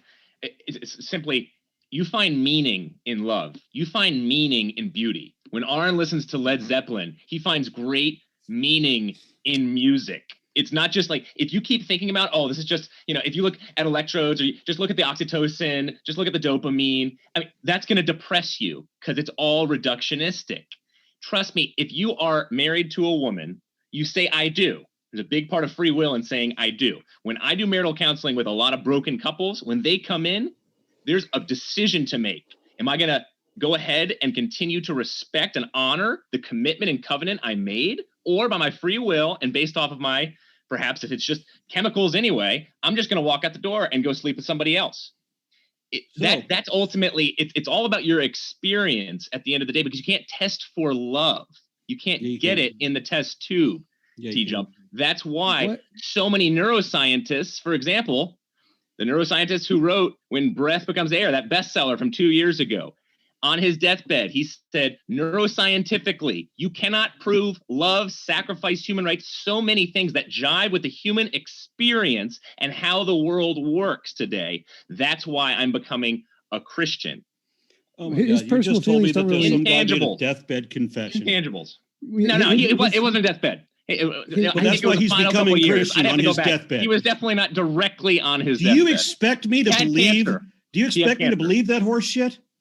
I don't care. Go if he read the did book say that. yourself. Wait, I don't care if he did say that. He wrote a book after he died? You answer. It was for you. Anybody can write a book and write anything they want in a book. It's not published in a journal. All of the published academic peer-reviewed journals show, love is purely a chemical process. There's no evidence of the soul. Everyone in the field accepts that as the consensus field in every academic field. Like, there is no evidence of the soul. TJump, the answer is very simple. It's the following. The declaration that you are making that science is the only arbiter of truth is not a scientific finding. Okay, but I never said that. Is a belief. Yes, your whole argument is neuroscience shows it's not even a belief. that all of love is simply a chemical. So what you're holding on to, all of love is the chemical. The rest of declaration what you said is wrong. that science is the only arbiter of truth. Again, I never said that. That is not a scientific finding. We didn't say the that. whole argument, TJump, right from the first time I met you was, unless it's scientifically shown, then it's not true. No, Cliff, that's not ever what I said. Explain yourself. Cliff, what I said is science is evidence. Science is great evidence. It works. I never said it's the only evidence. You could find other evidence that's perfectly fine. If you have another method that's better than science, fantastic. Please show me. I would love to see it. Right now, I don't know of any. You don't go on a scientific date, TJump. Yeah, I do. You don't love someone based on science. You don't love someone based on hormones. Yes, now, that's involved in it. Yeah, you do. It's involved. But you make judgments of your instincts, don't you? You have a bunch of different, at least for speaking for myself, I got a bunch of different instincts. Can I help what I find attractive? Forgive, to seek revenge, to cut a person off at the knees. Seek revenge? Yes, I have that instinct. Are you still so primitive that you're seeking revenge? I have that instinct. I definitely do. I have the instinct to seek revenge. That's very sad. All right, well, good. I'm glad that you never struggle with hatred and revenge, Aron. I think that's most commendable. Being so religiously self-righteous, Aron. Well, I mean, Cliff, it seems like what you're saying is you have feelings and you think that your feelings are better than the scientific evidence. Like, that is clearly false. My life. No, my experience of love, my experience of self-reflection. Which does not support your argument at all. Of saying no to certain instincts and saying yes to other instincts shows that there is a me that is above the chemicals and above the instincts and is making a choice between which instincts to follow. So it doesn't show that. It's your experience. You think that your personal experience is better than the scientific evidence from all of the different fields. No, I'm saying I don't agree with the belief that science is the only arbiter of truth. I never said that. It's not a belief. I'm saying you have experience, TJump, not just me. Yes. I think if you look at your experience honestly, you'll have to admit I have different instincts that pull me in different directions. Sure. I have to choose which instinct to follow. I have to say that I've always only ever looked at my experience and the things that I believe honestly, and I doubt if you ever have. So I don't like the way that you're alleging that if you look at it honestly, I am always there. Wait. When are you going to join me in that? Can I guess, though? Can I guess? I think you were turned off to faith early on based off of religious hypocrisy in the church, and that TJump was turned off early on based off of unanswered prayer. Am I right? I was actually turned off to faith because it's inherently dishonest. So unbiased rationale. Unbiased rationale. You're going to look me honestly in the face and tell me you were turned off based off of unreasonable intellectual evidence. I was turned off of faith for the exact reason I just gave you. You wouldn't get so angry. You wouldn't get so angry if that was the truth. I get angry because I hate lies. And that's what you're doing right now. So I got turned off to faith because it is the most dishonest and inherently deceptive position it is possible to have. It's no way to find the truth about anything, but it's a great way to stay wrong forever and never know it. You have beliefs in faith presuppositions when it comes to Why in the world do you live I for don't human have rights? faith. Why do you sacrifice? These are all I beliefs. don't. You I cannot have prove them. beliefs, and they're You can't based on prove them. evidence. They're not based on faith. I don't have faith. So, okay, roll that one back. That didn't make any sense. Yeah, I don't have any faith or any presuppositions in my worldview Yeah. at all. Faith is a belief that is not based on Really? evidence. I don't believe anything without Empirically evidence. empirically prove to me that your reason puts you in touch with reality. Uh, Empirically prove to me that your reason puts you in touch with reality. you All don't right, need give to me any empirically- wait, specific and I will. Wait, you don't need to empirically prove something for it not to be a presupposition. That's not how presuppositions work. Prove to me empirically that your presuppositions, you whatever I they don't have are, a are true. You presupposition. don't need empirical stuff to prove something for it to not be a presupposition. A presupposition I- is something you assume to be true before the argument Okay, starts. prove to me why you live for human rights. How do you explain human rights? Why do we as Americans fight so hard for human rights? I believe I just said that. No, I no, just TJump. explained that. This when was for TJump. Okay. Evolutionary advantage. It's good for the society. I believe in objective morality, so I think there is a moral law in the universe without a god. So I would go that route. Okay, so what does that? I mean, how does that explain us going to the other side of the planet though and helping people? Because there's a moral law that causes us to feel certain kind of moral convictions and act in a certain way, just like gravity causes us to move in a certain way. So, do you believe, based off of your worldview, that you have just as high of a motivation as the Christian rationale for helping somebody across the entire planet? Well, I would say it's more of a- higher. I have a higher one Why? because Okay, what? Please. Sure. Michael Shermer was just having a really tough time with Christian Smith on this debate. I mean, Sure. really tough time. I wouldn't doubt Explain to me. that, but we're Yeah, not going to so bring up it's- Michael Shermer. But yeah, it's pretty simple. I think that human beings have one life. They have about 100 years to live, and that's it. And so giving them as much value and experience in that very brief time they have is extremely valuable. And any minute that they have suffering is a tremendous loss and tremendous evil in the world. And so because we don't have infinite time to live, every moment we have is infinitely more valuable than the Christian worldview. Whereas in the Christian worldview, our life in this world is pretty meaningless. It's from dust to dust, and we should just not value anything in this world. So from the secular humanist perspective, our life in this world is infinitely more valuable than the Christian worldview. So your atheist prophets, Camus and We don't have Tolstoy prophets. and Please Nietzsche don't project would your own faults onto would all us. disagree with that. All of them please, would disagree with Cliff, that. Please There's do no- not project your No, own Stuart, faults onto Stuart. us. We don't have prophets. We All of don't them. have faith. We're Wrong not with just as the bad as absurdity you of are. life, That's not our Camus. point, Aron. Absurdity of life, Camus. Stuart, if I just said Tolstoy said all of his meaning in life was stripped once he realized that this life was going to end. There was no meaning because there was no eternal life. Stuart, That's Stuart, what if I said So earlier. that they are completely different from your thinking. Why is that? Like, if I'm going to become an atheist tonight, if I'm going to convert tonight, why not follow them? Why follow you guys? Gotcha. Stuart, All right, why would you- One why sec. would you I do want to follow- hold on. I'll let you go, Tom. I just want to say that let's give Tom and Arin a chance to answer, and then I think it's a pretty good time to go into the Q&A. Yeah, so Stuart, listing all of those other atheists and their other perspective is like if I list Jonathan Smith and say, well, why aren't you a Mormon? Because clearly he's a Yes. representation of Christianity. Like just picking a random guy who wrote a book and labeled it atheism doesn't mean it's an authority on atheism. No, it'd be like John the Baptist and Jesus. You have to go into That's how big they are. Q&A. No, they're not big at all So- in atheism. Like there is no authority in atheism. They're We'll just give- random guys who wrote books and that's it. Like Jonathan Smith. Let's give Yeah, Arin a I am chance. frequently accused of being one of these atheist authorities. I assure you, I am not. Gotcha. And we will jump into it with that. Thanks so much, folks. Whew. That was a lively one, but a terrific one. That was really, really fun conversation. I'm still bothered by one thing. I just got to say one more thing. When you guys think that you have to live forever in order for life to have meaning, No. that's morose. It's morbid. Well, no. I mean, so you would disagree with all the existentialists then, because they would say that. I don't care. So I'm with the Humans value existentialists. most that which Because is you rare. can still have a type of meaning here. I mean, certainly I can help my plant grow over there by watering it, and that gives me meaning in life. Well, let's and I think give a that'll help comparison. my life expectancy in some kind of way. Let's give a comparison, okay? So my primary motivation is truth. I don't want to believe anything that isn't evidently true, and everything you believe is not evidently true. It's supportable, it's not defensible, it's not possible. And those are all defensible statements. And I believe your position is all emotionally based. It's not mainly based off reason. It's not remotely emotional. No. Because you're emotion. There's so much emotion behind it. Like why? Yeah, I hate Would you be lies. this angry at the tooth fairy? Would you be this angry at the tooth fairy? If the tooth fairy was being taught in grade school, Go. yeah, I'd be that angry about it. Sure, the tooth fairy is being taught when you're 2 years old. I mean, when you come The out tooth of the fairy womb, is the not tooth fairy is taught. You don't go to state-funded institutions to be told So about now we're the getting tooth back fairy. to the religion question. Okay, I'm talking about Jesus Christ. But go ahead. Okay, Very so different. Whichever version of the tooth fairy or the Easter bunny or whatever you want to go with doesn't matter. We're still talking about things that are not evidently true and not even possible, and that should not be taught in school. And you're trying to sidetrack me from the point I was trying to make. Humans value most that which is rare. This is typical for us. And what is more rare than the value of a human life, right? Except when you think you're going to live forever.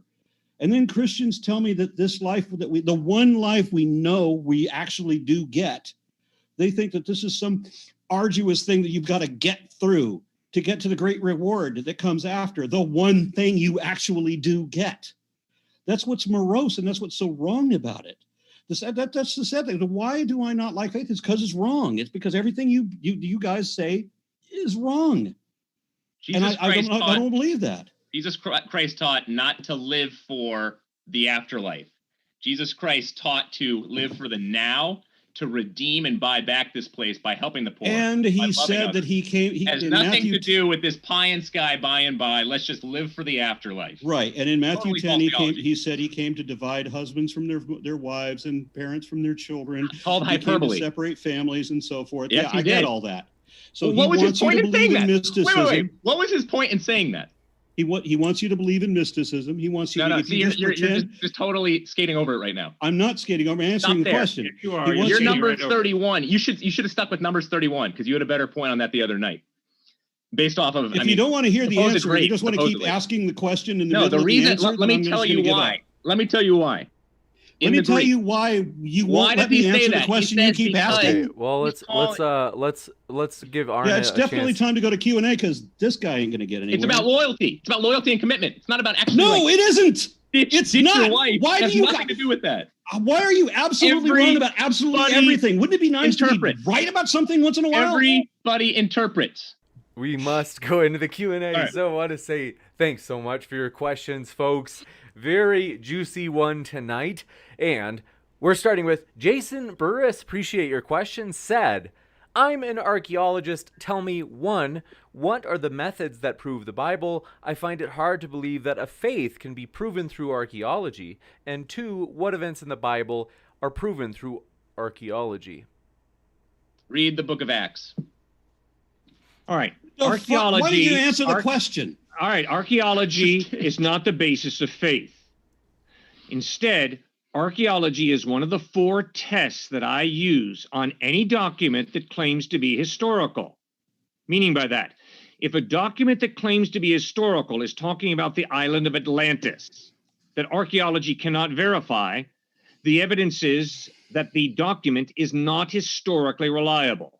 But if the document is talking about Bethlehem, Nazareth, Jerusalem, Sea of Galilee, all archaeologically verifiable places, then that is one piece of evidence pointing to the reliability of the document.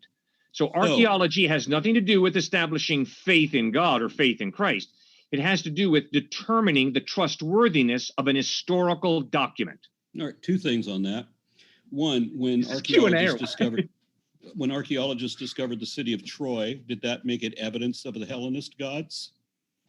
I gotta give these guys the last word. Arin, you missed my whole point, Arin. You're affirming his point. You missed my whole point, Arin. Okay, That's so sad. Baptist beer. We'll go to the next question then. Thanks for your question, or I should say thanks for your super sticker. Woody, appreciate the support. And Majestic P. Beck, thank you as well for that beautiful, tremendous super sticker. Language and Programming, thanks for your question, said, how could a book which admits to people claiming it was a, quote, cleverly devised myth in 2 Peter 1:16 be considered without suspicion as true? It's total misreading. very simple. Peter writes in 2 Peter, we did not follow cleverly invented stories.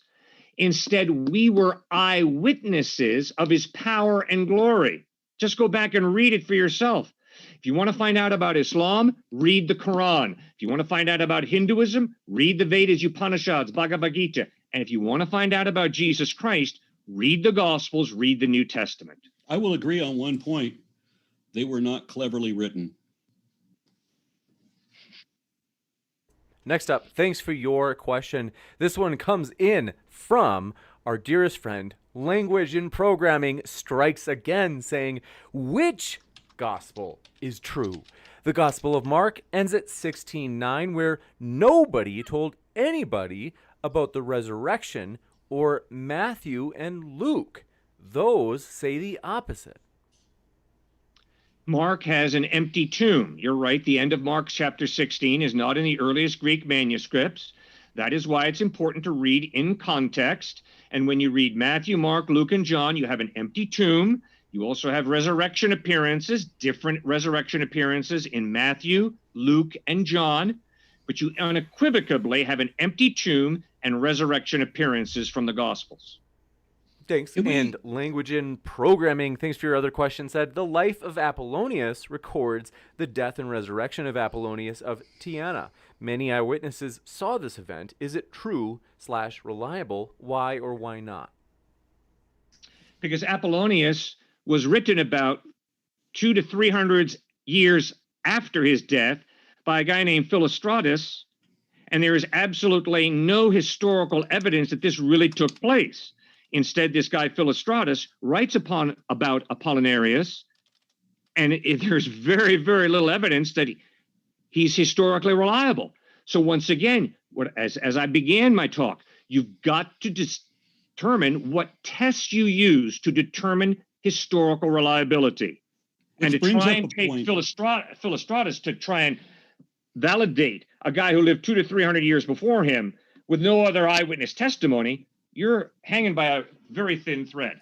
That brings up a point I wanted to ask, and I don't know when I can fit it in. So I'm wondering if after we do the Q&A, I would love to ask the believers a couple of questions.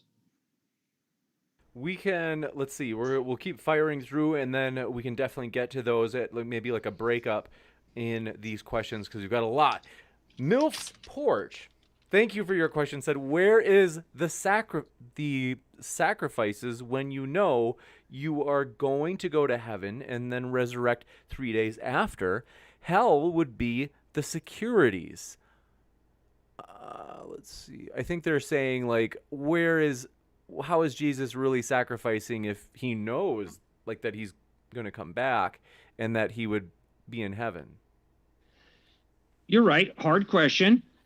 It begins with, who is Jesus? Is he really the eternal pre-existent God who is transcendent above the universe, who humbles himself, becomes a human being, lives this sinless life, suffers, and then bleeds and dies on a cross so that you and I could be forgiven and have eternal life? If you're going to call that a non-sacrifice, I'm afraid that's a very sad position. Obviously, he sacrificed incredibly. Now, did he sacrifice as much as you would like him to die and go to hell and stay in hell? No, he didn't do that. He's God, but he's God in human form who suffers, bleeds, and dies on a cross in order to forgive us and give us eternal life. Tremendous sacrifice. It shows that he took I got to throw something else in there too. Jesus never said he was God. Yes, he did. Oh boy. No, he didn't. Absolutely. He said that Jesus always only ever said that God was someone else, somewhere else, who knew things. I and the Father are one before. Yeah, Abraham and then he was, said in the same chapter, I have come that they may have eternal life. Yeah, in Your the sins same are chapter, forgiven. There's like 10 different ways he said it. There's like no ways he said that. He never said that he was God. He always only ever said that God was someone else, somewhere else, who knew things that Jesus didn't know. You just wanted to hear him could say do the things word that Jesus worship. didn't do.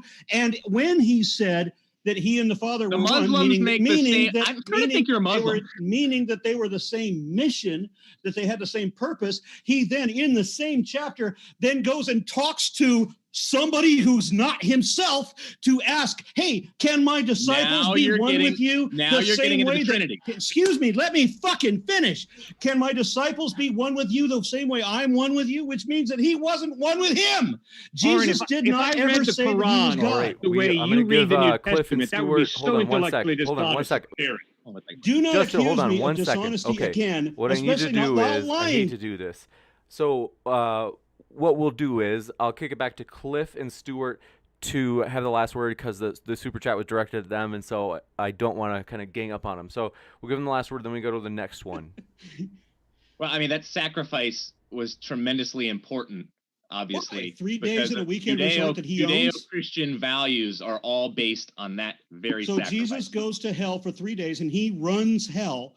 So he basically went to one of his own Trump properties. Again, And that's so he based spent off the of weekend there. interpretation. And that's it. We have a lot of questions, and so I do have Yeah. to give Cliff and Stuart the last word, and we got to go to the next one. You guys Yep, feel good? that's it. Okay.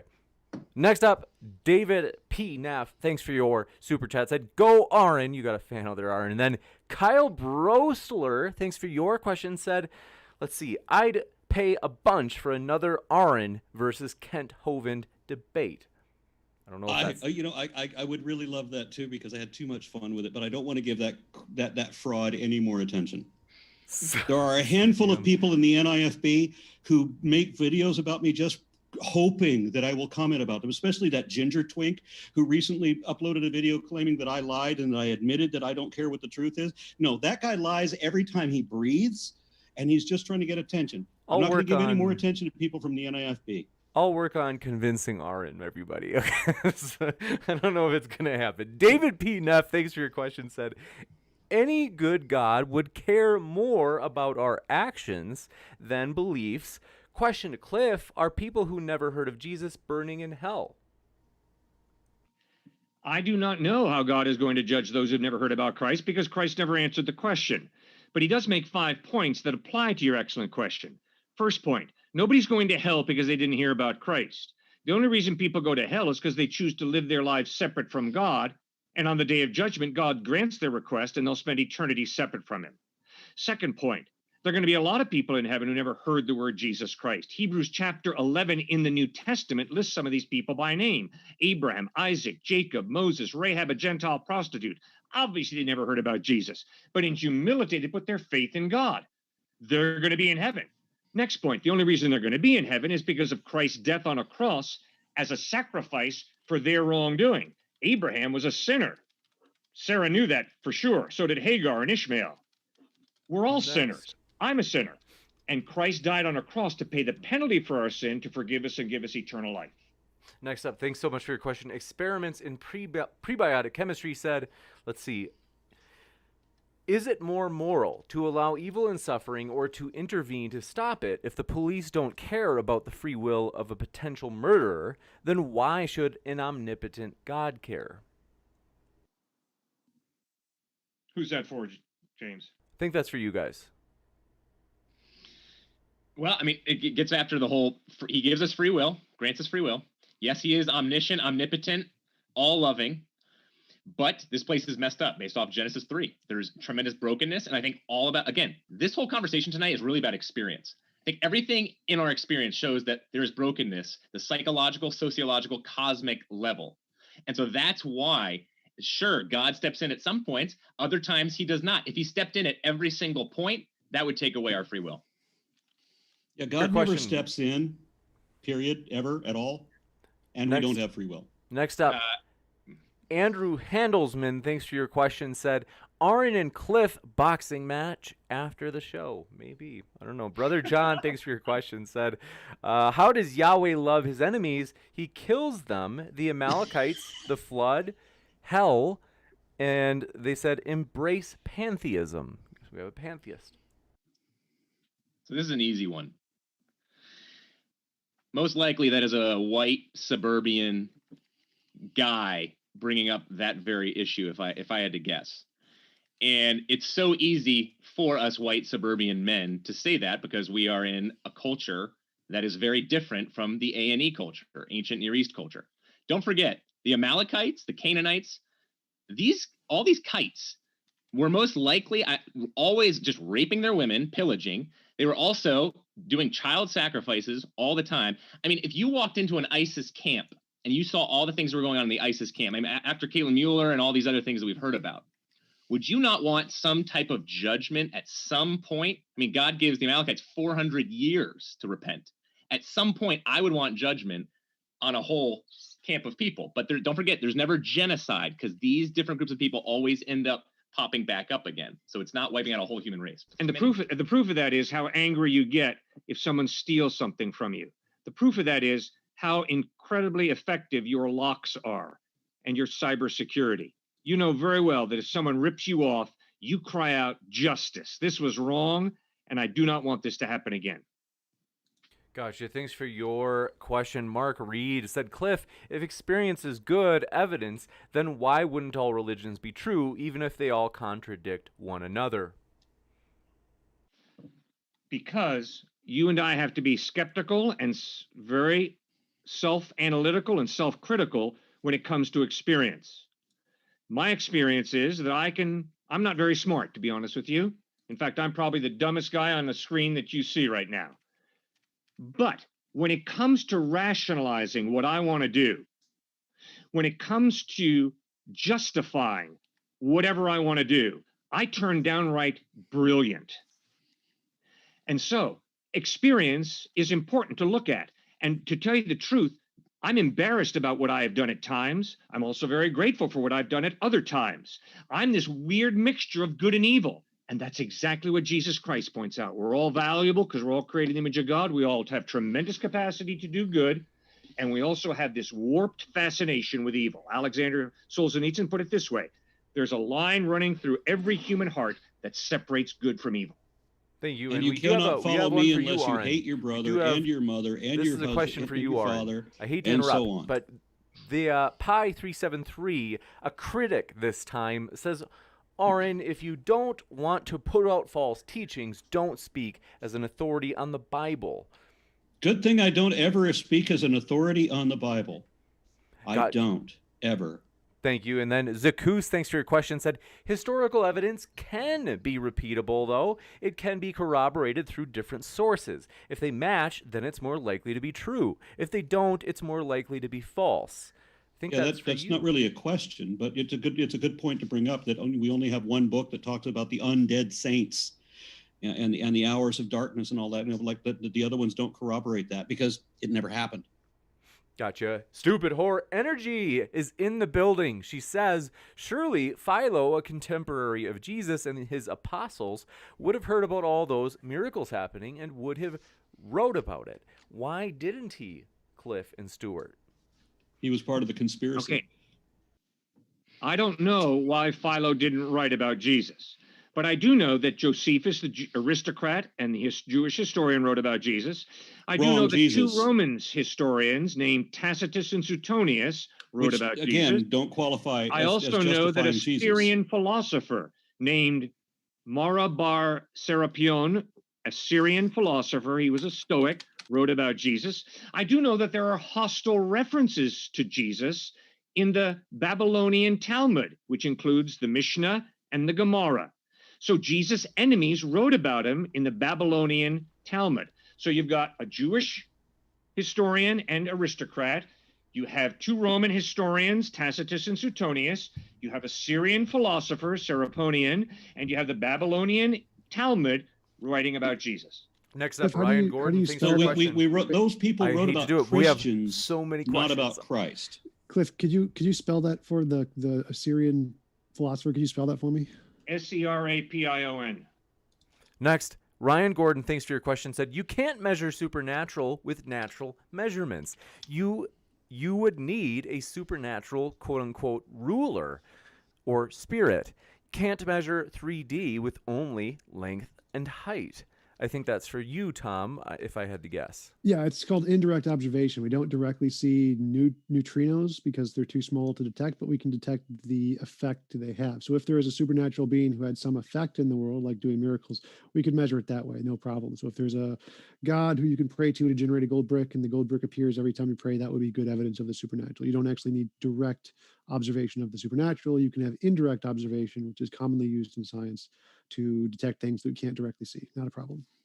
Thanks so much. Yeah, next. And I'm glad that you're getting the references that they brought up, because I mean, like Bart Ehrman, who's a scholar on this and an actual authority in the Bible, in a manner of speaking, says that there's no word at all from Jesus's enemies. Now, there's people who write about Christians and the establishment of Christianity by a certain time, like Tacitus and so forth, but none of them ever talked about Jesus himself to verify that there was a man there.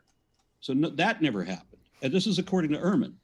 Gotcha. So I would like to there see. There were 15 sources externally within the first 100 years. I would like to see your refutation about that and read it for myself, because None of the experts seem to be aware of it. No, that was Bart. Next Sorry, up, what? That was Bart, I just said. Bart Ehrman. I didn't hear what you said. 15 external sources, he says, all within the 100 years, up to 100 AD. He said there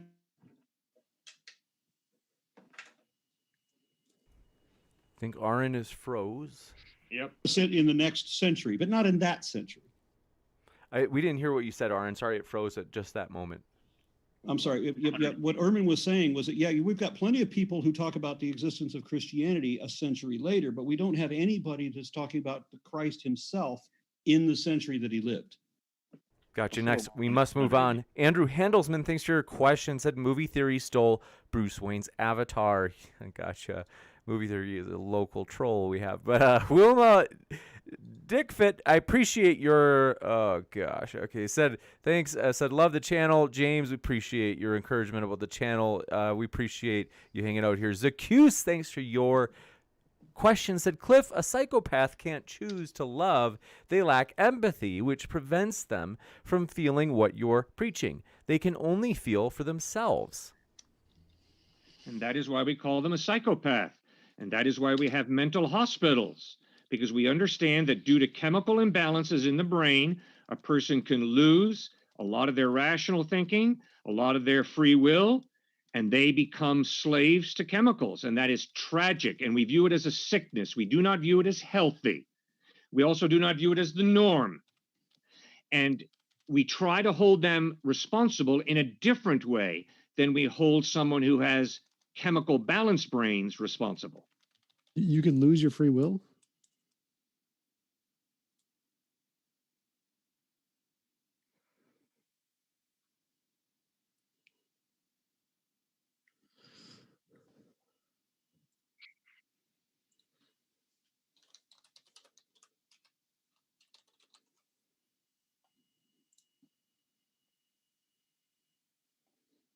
Simple.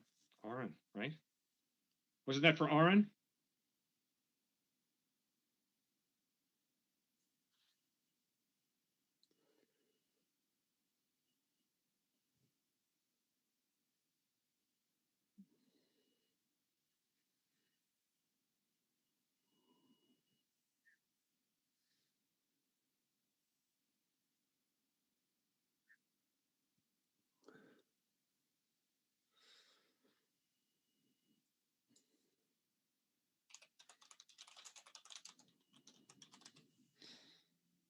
I think it's Yeah. saying the fact that you can't understand how your experience could just be a product of brain states doesn't mean that you actually have this love thing that you're talking about.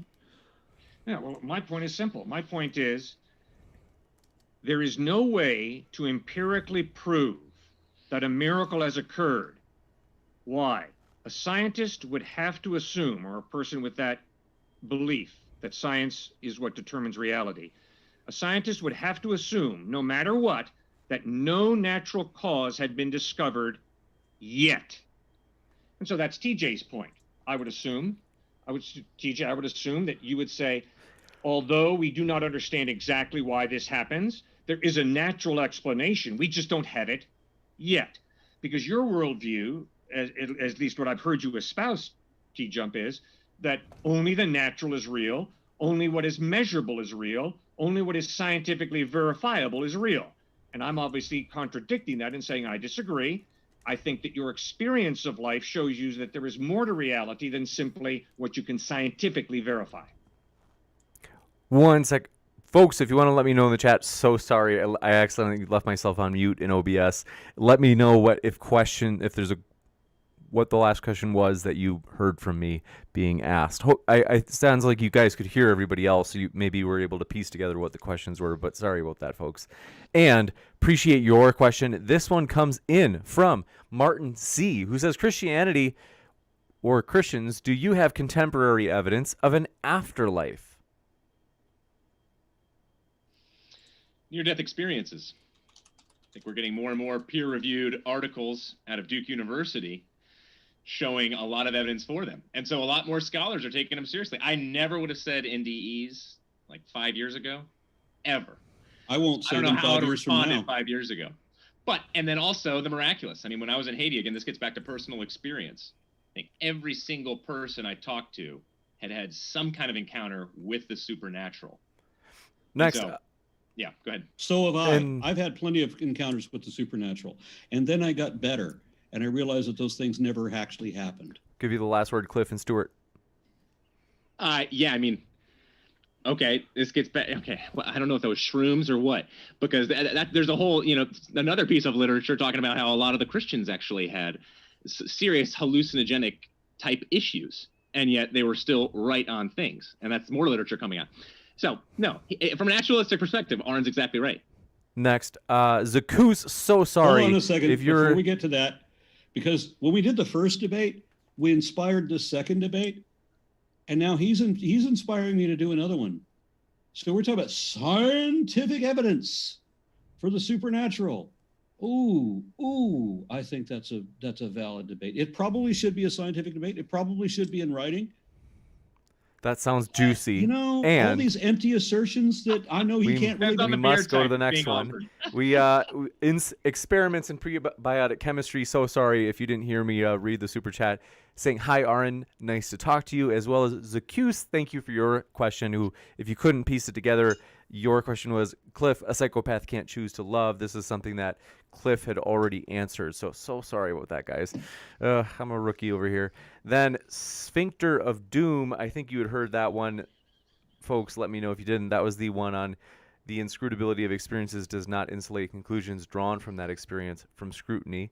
And hopefully we're all caught up, because now we have Patriot University PhD who has a question saying, Arin Raw, have you finished watching Mr. Hoven's DVD series, and which one was your favorite of them? I have not watched any series that the convicted fraud, Mr. not Dr. Hovind, has ever We have made. to. Don't worry. I'll buy you a set, Arin. And then Dean Meadows. No, I won't watch it. I would rather that his fans provide something that was supportive of his position and actually true. Because all right. Kent Hovind is a professional liar. That is all he does. Gotcha. We must move to the next one. Dean Meadows, thanks for your question. Said, Arin, why is it that after being corrected by Inspiring Philosophy and Eric Hernandez on the definition of faith, do you still You mean use... when I proved that I was correct both times? They said, why do you still use the incorrect definition? Am I still correct after having proved to be correct? Next up, Dean Meadows. Thanks. All right, we've read that one. Cupcake for All, thank you for your question. Said, Cliff and Stewart, why are you so angry? I hate lies. They said Cliff I and had Stewart. for them. Lion's Mane coffee tonight and a little deer antler velvet spray. If you've ever had either of those, you'd be angry too. Next up, Bruce Wayne, thanks for your super sticker support, as well as Stick to Strong. Appreciate your support. What we have to do, if we do have a third debate, folks, with these two tag teams, I insist we do it in person. We can put your super chats to work, folks, as we could try to find a way to get all of our parties here in the same place. And so that's something I think would be especially fun. If we're going to be debating the scientific evidence of NDEs or whatever nonsense it was that they wanted to support, we have to have prior reference to whatever scientific peer-reviewed documents they're going to present, because we have to read them in advance and be able to understand and analyze them. Gotcha. So that's the big issue with debating creationism, on a stage, because people, as many times as happened to me, they will bring up, scientists have found, blood of dinosaurs in fossils. No, you go back and look at what the actual study is when you get a chance to read it. No, it doesn't say anything that you just said it did. Here's what it actually said. That's what over and over again happens with me. So we have to be able to read those things, those citations, before the debate. Gotcha. And want to remind you folks, a couple of things. One, that our guest links are in the description. We have more questions, so don't go anywhere, but they are linked in the description, so do want to let you know that if you'd like to hear more of any of our guests. Also want to let you know, if it's your first time here, consider hitting that subscribe button, as we have many more debates coming up. As you'll see on the bottom right of your screen, Bart Ehrman will be here with Jonathan Sheffield. That is coming up just over 2 weeks from now. So that should be a juicy one. If you want a reminder, you know where that subscribe button is. And Gabriel K., thanks for your question. Let's see, said, for Cliffe and Stuart, if Jesus doesn't love you after all I do for making me laugh, I'm confused by that. But I think he's trolling. And Cystic to Strong, thanks for your questions, that for both, does annihilation theory make more sense given the canon of Scripture? What convicts you that they originally taught a literal hell? Thanks. Yes, annihilationism is a position that many followers of Christ have embraced over the past 2,000 years based on different passages in Scripture, including Matthew, where Jesus says, do not be afraid of the one who can kill the body but not the soul. Rather be afraid of the one who can destroy both soul and body in hell. And the point is destruction. So that is why annihilation has been embraced by many followers of Christ over the past 2,000 years. Who can destroy the soul, and how do I get to meet this person? Oh, you're going to meet him one day, Arin. It's called the return of Christ and the day of judgment. But he loves you, Arin, and I'm praying that. But I want my soul destroyed because your heaven would be a horrible damnation, and I want to be spared from it. No, I can promise how do I you, get out of heaven that? is going to be the best that you can imagine, and it's No, going to be I can imagine better than you can even think of, and Oh, I I'm want to sure you get out of the damnation that you praise. You're far more intelligent than I am, Arin. That's not the point. The point is that Jesus insisted that heaven is far more wonderful than the human mind, any mind, can comprehend. But if you think about it for 10 minutes or more, you'll realize that it is eternal damnation in one form or another. And I would rather be spared that. I don't want to live with little Anthony Fremont for all of eternity. So just destroy my fucking soul and let me out of the deal. Well, I pray that you'll trust in Christ and receive eternal life. Well, I can't trust in your magic imaginary friend who isn't real. Okay, we must move on. Gabriel K., thanks for your question, said, so because Roswell exists, therefore do aliens exist?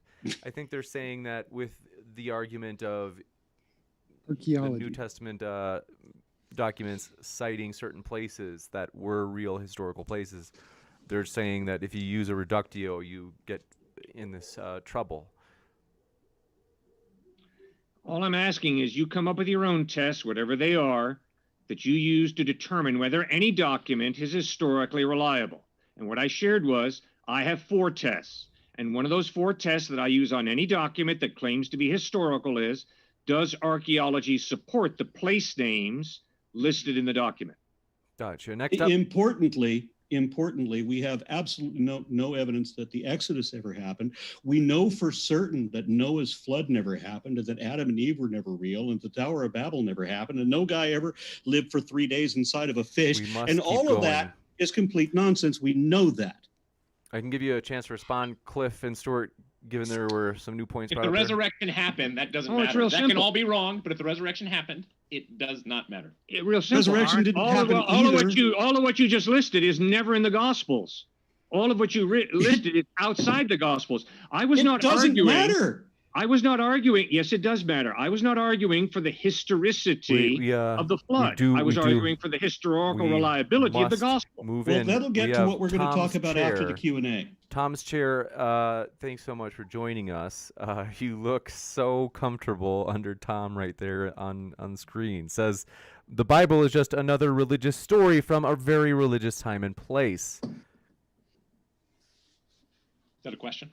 All right. That's real simple.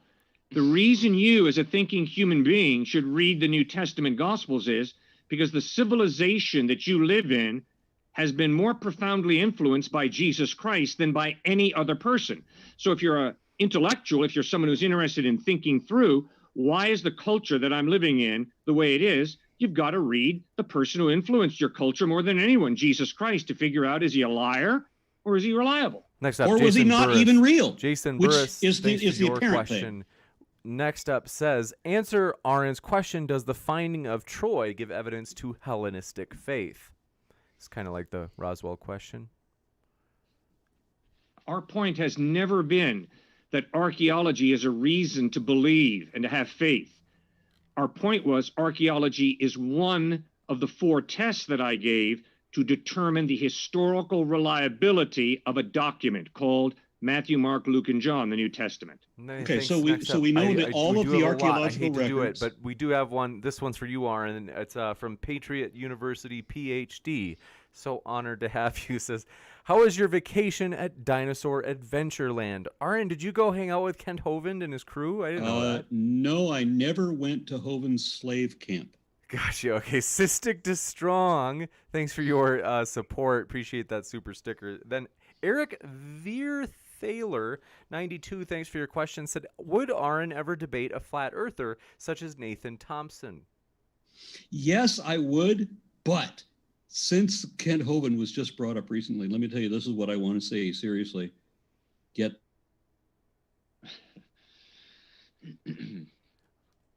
What is it, Arin? Wait, we did. I'm sorry, Arin. It was just at that moment. Who did you say it cut out? Who did you say that we should get? They just mentioned Kent Hovind. Oh yeah, but we didn't hear it cut out when you said. Right after you said, "This is what I really want to say," it froze right after you said that. Yeah, I've got a complaint to my internet because I pay for commercial service, and so I should not have interruptions or stalls. Right. So I'm really pissed about that. But somebody mentioned Kent Hovind, and so you're going to mention flat earthers, and this is what I want to see. Yeah, I would gladly debate a flat earther, but what I really want to see, and I'm being sincere, I want to see Kent Hovind debate the best flat earther there is, because it would be wonderful, because this would be the first time in Kent Hovind's life when he ever had to use science to his defense, where in an argument he could potentially win. So next, it would definitely be interesting. We've tried to. We'll try again. I know that Nathan Thompson, who I might be the best flat earth debater, wants to debate Hovind, but Hovind has not taken the bait. Cystic to Strong, thanks for your question, said, for both, does annihilation theory make more sense given the can't... Oh, we read that already. Let's see. We have another one. This one's from Meerkat SK5. TJump, if only a consensus can truly verify a claim, do you have a study that asked scientists from every field that whether the statement, quote, only a consensus can truly verify a claim? Consensus doesn't verify anything. Consensus is the way you have people who assess the evidence and reliably understand it. But consensus isn't a verification. Gotcha. And consensus is when 98% of the experts in the field all have come to the same conclusion based on the same studies. Gotcha. And this one's Patriot University PhD, very active tonight, says Arin Raw needs to sell his microbrew beer ASAP. That's right. I thought I remembered this. Go. Yeah, I wish I had a microbrewer that did one batch of Godless Heathen, and he promised he was going to do more, and he disappeared. And it pissed me off because it was actually good. It wasn't a high ABV, but it was actually good. The taste, I mean. Well, hopefully in the future. And then we have Strudel Slayer. Thanks for your support. I didn't see a question. Strudel Slayer. Does that mean something bad? It's like everybody does No, that. no. Okay, I just love like these a cookie. usernames, like Cosmic Sphincter, and Cosmic, yes. Meerkat SK5 and Strudel Slayer. I didn't get your question. But thanks for your super chat. Let me know in the live chat if you want to attach a question to it, and just put it as a normal chat. You don't have to do another super chat. Wilma, thanks for your question, said, to Arin and TJump, I myself struggle with having hope in humanity and not letting frustration consume me. How do you two deal with, creationists or still believe, or people who believe in mythology? No, they're not nearly as bad as politicians. We need heavy doses of alcohol for that. And I noticed that politics is actually far less rational than religion. It's bizarre. In either case, we're talking about people who don't care what the truth is. They want to believe what they want to believe, and that's it. Yeah, it seems very true. I've experienced that myself. Jeff Young, thanks for your question, said, does anyone recognize, they said they'd love to hear people like William Lane Craig or Bart Ehrman. We can work on seeing if Dr. Craig comes on, but Dr. Bart Ehrman will be on later this month. If you're looking for top-notch intellectuals, we will shoot for irresistible truth. Thanks for your questions. Arnon, you mentioned the issue of free will with your opponents. What has your experience been with debating Calvinists since they are determinists? I love Calvinists, the fact that they exist, because I can use their existence against the other body of Christianity. Gotcha. Especially when it comes to the idea of free will, especially when it comes to arguments of morality, because there just isn't any. I mean, Calvinism is just like Islam in that God decides who's going to do, God decides whether I'm going to believe or not. God decides whether I'm going to do evil or not. And then God decides that he's going to punish me for the thing he forced me to do. So I have no free will. Same thing with Calvinism. God decided in advance. So sin all you want to. You were predetermined to go to heaven, and it doesn't matter what you do. And you're going to go to hell no matter what you do. So next up, let's see. OP, thanks for your question, said, if science works on consensus, then should we trust the scientists that believe in the flat earth in the 15th century or actually examine the data? I think they're saying, like, if we lived at that time. Yeah, no scientist believed in a flat earth in the 15th century. First off, science does not work on consensus. So any one person can overturn the status quo. It's just the validity of the arguments and the evidence that he brings forth. That's why tectonic theory replaced expanding Earth theory, and it took until Wagner was no longer alive. Wagner was ridiculed during his own life, and yet after he died, eventually, all of the scientists realized one by one, they all realized, you know what, he had a point, and what he said works out. And you know what, he was right. That's what the consensus means, is that all the scientists have tested it and they've all realized, yeah, he was right. Gotcha. And thanks so much for your question. This one comes in from, you guessed it, Patriot University PhD, says, why did you switch from a stout to a, is it larger? Lager? Lager. I'm not drinking a lager. What I had tonight, and I'm going. What do you have tonight? Oh, okay. And then I went to Full Grown Jack, which is a pumpkin stout. And then I went to Full Grown Hombre, which is flavored by ancho chilies. And then I went to another local brewery. These are all Dallas breweries. This is Revolver Blood and Honey, and this is an American ale. Nice. That sounds really good. Which was the one you said you had tonight? I had all these. Oh, okay, there you go. Gotcha. You got it. And thank you for your question from Ryan Adams, who said, how can human experience be an accurate pointer to a supernatural? Wouldn't it only point to known and unknown?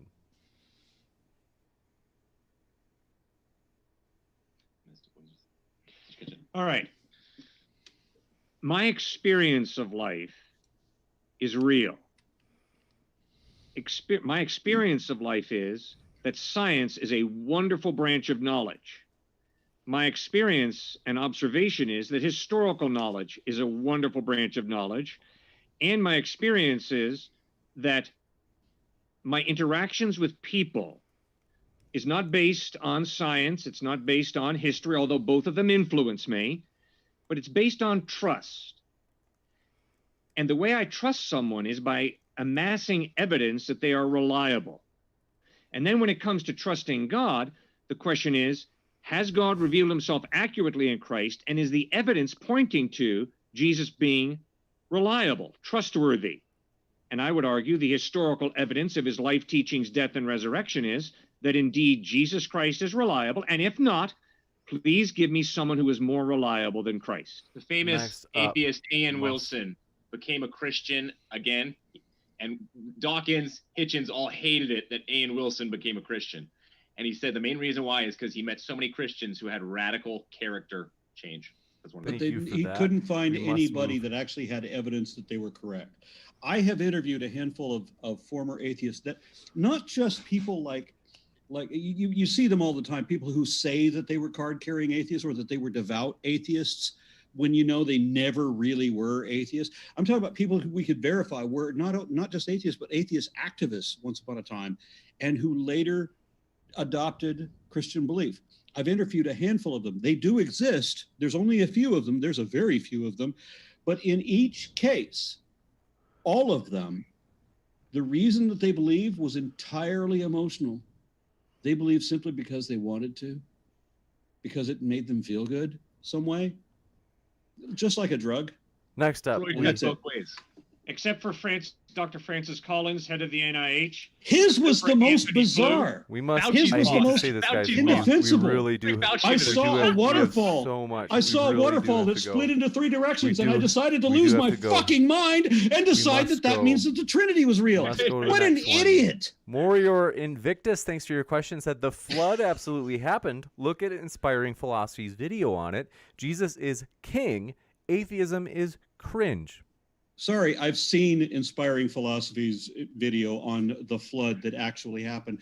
You can also find that exact same account in my series on why the flood didn't happen. The 8-part series of how we know that various forms of science prove that Noah's Ark or the Noah's flood never happened, that there was never a global flood.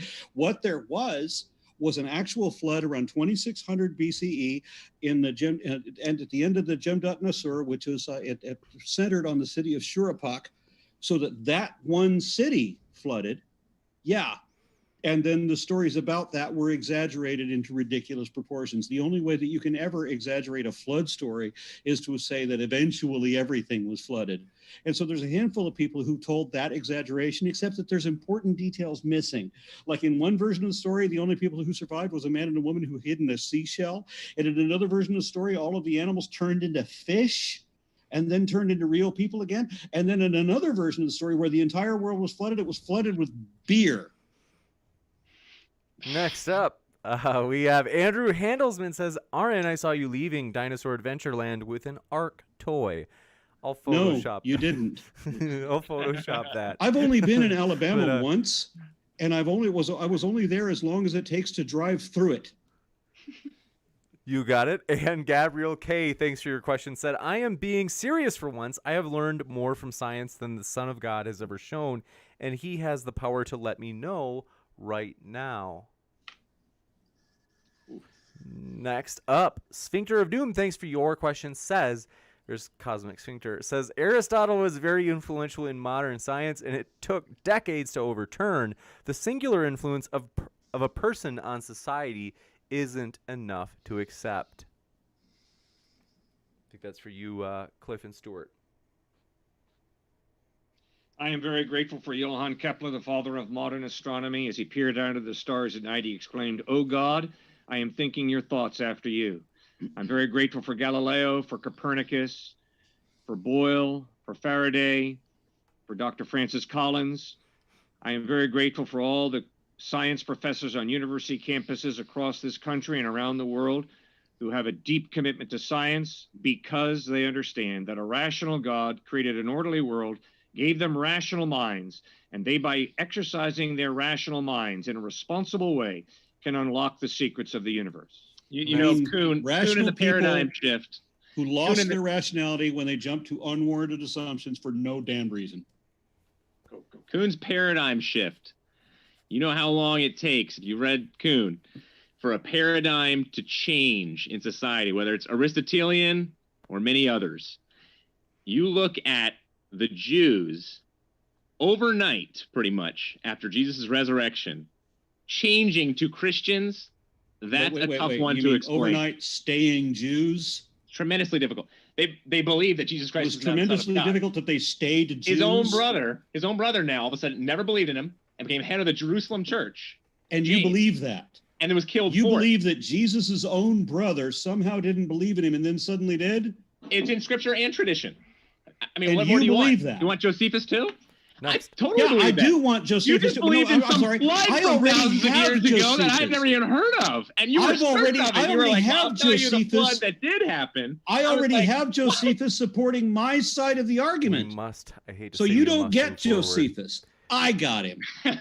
Next up, so we let's see. Appreciate this question. This one's coming in from Zakus. Says, if Jesus is historically reliable, how was he born before King Herod died and at the first census of Quirinius? You are familiar with this, right? Very difficult question. Good, hard question. Very perceptive. All right. First point. When you study the Syrian government, there were two people who were called governor. One was the head of the military, and the other was the head of the government. So it's quite possible that Quirinius served in two capacities as governor. One as head of military, two as head of the government. And therefore, it's possible that Quirinius was governor in 6543 BC, as well as in 5678 AD. Possible. We don't know. The text is silent, so we have to be honest. The text is silent, but that is a possibility. Except that this is the word of God. And we are basing the value of our entire existence. Are we going to be tortured mercilessly, senselessly, with no forgiveness whatsoever, relentlessly, vindictively for all eternity? Or are we going to get the perpetual blowjob on ecstasy forever and ever and ever? All on whether we believe the atrocious bullshit story or not. No, it's simply an issue of, if you want to live your life together with God, you'll spend eternity with him. And if you want to spend eternity, if you want him to live your life separate from him, then you'll spend eternity separate from him. George Harrison died. Each one of us. It's that George Harrison died convinced that he was going to spend eternity with his personal God. But according to you, he's in hell because his personal God was Krishna. And you said that's wrong. You said Hindus don't say that. You said Hindus don't say that, but there are lots of Hindus who actually do say that. We must move on to the next one. I hate to do this, but let's see. Unless you had a short and pithy reply, I do have another question. This one comes from Sphincter of Doom. Says, how do you test your faith? Refusing to consider the possibility of wrong is admitting you're not going to find out. Jesus commands his followers to be skeptics. He says in the Sermon on the Mount, beware of false prophets. They come to you in sheep's clothing, but inwardly they are ferocious wolves, and they will eat your lunch. So because good and evil are so intertwined in this world, Jesus commands us to be skeptics. And Jesus commands that we not be skeptics, that we believe credulously, that we buy into his bullshit arguments on faith and for no other reason because we don't have any evidence. And he criticizes people who ask for evidence. He says, you, Thomas, you ask for evidence, but blessed is he who has not seen and yet believes. So, and you will not put the Lord thy God to the test. That's what Jesus said. Jesus said, do not be a skeptic. Believe what I said because I said so and for no other reason. Next that is up, not what he said to Thomas. Thank you for your question, said, Warrior Thomas, Invictus. Right here. He did not reprimand Thomas for his doubt. Yes, he did. No, he didn't. With the exact verbiage I just Thomas used. In his doubt, and he said, come on, Thomas, right here. Blessed is he who has not seen and yet believed. Yeah, that's Jesus correct. Actually said that. He did say that. Open up your book of fairy tales. I know that. And look it up. It actually does say that. Quote Jesus. And say it's Jesus who said it. Say it's you. Yeah, it was Jesus who said that in your book of fairy tales. We must move forward. Warrior Invictus, thanks for your question, said much more than one city in Inspiring Philosophy's video on the flood. Meltwater Pulse 1B Science catching up to flood stories / evidence the world over. I think that's finally an objection for you, directed at me? Yeah. It's going back to Inspiring Philosophy's video on the flood. They say much more than one city mentioned in Inspiring Philosophy's video, and Meltwater Pulse 1B. Yeah, there was more than one city. I said it was centered on Shurapak. Okay. But it did affect other cities in the surrounding area. It was not a global flood. They also said Meltwater Pulse 1B Science catching up to flood stories / evidence the world over. I don't know what that means. Yeah, well, the world over does not relate to the flood of Shurapak. I mean, in Greece, you had a similar flood legend that could have been based on the same thing, wherein the people escaped the flood by going to high mountaintops. which obviously, if it's a global flood and it covers everything the way the Bible said, well, obviously the Bible is still wrong again on the floods if the Greeks can hide on mountaintops. And then strangely, in Japan, they don't have any flood legends at all, which is weird because they get flooded regularly by having more tsunamis than anybody else ever has. I guess it's just that happens so regularly that it's not a joke. You don't even tell stories like that. I think that's what the issue is with them. Next up, Karag Nightwolf says, question for the Christians, is there a valid and sound deductive argument with valid and sound premises for God raising Jesus from the dead? Minimal facts I would start with. Then I would go to many eyewitnesses are still alive. Paul talks about 1 Corinthians 15, 3 through 8. Then I would go to the paradigm shift in terms of... Gotcha. Soldier of Science, thanks for your question, said C and S. Cliffe and Stuart, do you agree that 90% of humans believe in their God based on when and where they were born? No. Next, Irresistible. Go ahead. What's interesting about that is if you look at Hinduism, still mainly located in India. You look at Islam, still mainly in the Middle East, Africa. You look at Buddhism in the East. Christianity, 25% to 12% is spread out all over Europe, Latin America, China. It's the most well-traveled religion by far and away, which I think says something about it. So go back to like 1400 BC, or excuse me, 1400 CE, and you have Sikhism, right, where you have Guru Nanak, who says God visited him to tell him that neither of the two great religions is the true path. And what are the two great religions? Hinduism and Islam. Christianity, according to God, didn't even merit a mention, right? So Christianity was not important in the 1400s, in the Middle Ages in Pakistan, right? So that's what we get. The two great religions are Hinduism and Islam. Bingo. And they're still located in their main, where they began. They're still so you just there. verified Christianity's that all over. You just verified unwittingly that the questioner's assumption is correct, that where they are born depends entirely on what they believe. No, it's a genetic fallacy. We don't have people who were born in the United States to Christian families suddenly have visions of Krishna. You're an atheist because you're a secular atheist humanist because you were born in the U.S. and you're in Dallas, Texas. Next up, thanks for your question. That has no relevance to this conversation. This one comes in from our dearest friend, Irresistible. I just want to make a statement on what he just said. I have met atheists in Sharia countries. They just have to be quiet about it. Next, Irresistible Truth, thanks for your question, said, for Cliffe and Stewart, what is the one argument that your opponents should believe that they are suppressing on purpose?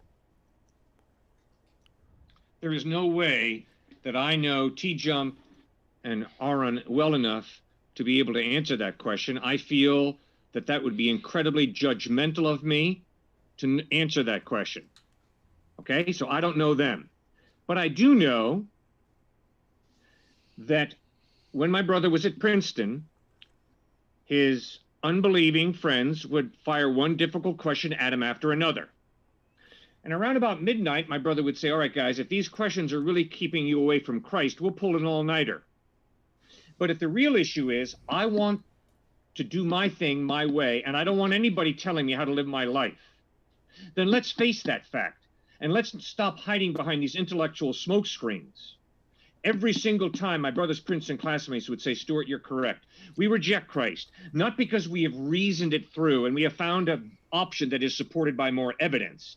Rather, we reject Christ because we don't want God telling us how to live our lives. Introduce your brother to me. Thank you for your honesty. Yeah, introduce your brother to me because I am not that person. Good. I don't believe you. I don't believe the bullshit story. I don't know what Aron's I don't believe the bullshit story you just told. Because that doesn't apply to me or any other atheist I've ever met in my life. Introduce me to your brother. We'll pull an all-nighter, and I'll fix his ass. Well, next, all right, we'll wrap up with that. So I want to say thank you all for being with us tonight. We We have got all of our guests linked in the description. I still have a couple of questions. Oh, that's right. Arin does have a couple specific questions for Cliffe and Stuart if you guys are up for it. Yeah, it's just two. It should be easy. I wanted a description from the Christians of what Jesus did, what was his purpose, and what did he accomplish? Let's start with that. His purpose was to come, save, and buy back humanity, to change hearts, because ultimately we know in this world, education, technology, and science only do so much. Ultimately becomes a heart change. So he came back to buy us back, to start changing things here and now, not to look at some pie in sky by and by, but instead, because this is going to be the new Jerusalem, the new heaven, the new earth is going to come here, that we should be on the front lines, just like the Christians in Africa, doing things against the AIDS crisis, for example. So what changed? What changed? When? Yeah. What do you mean? Well, Jesus shows up and something changed.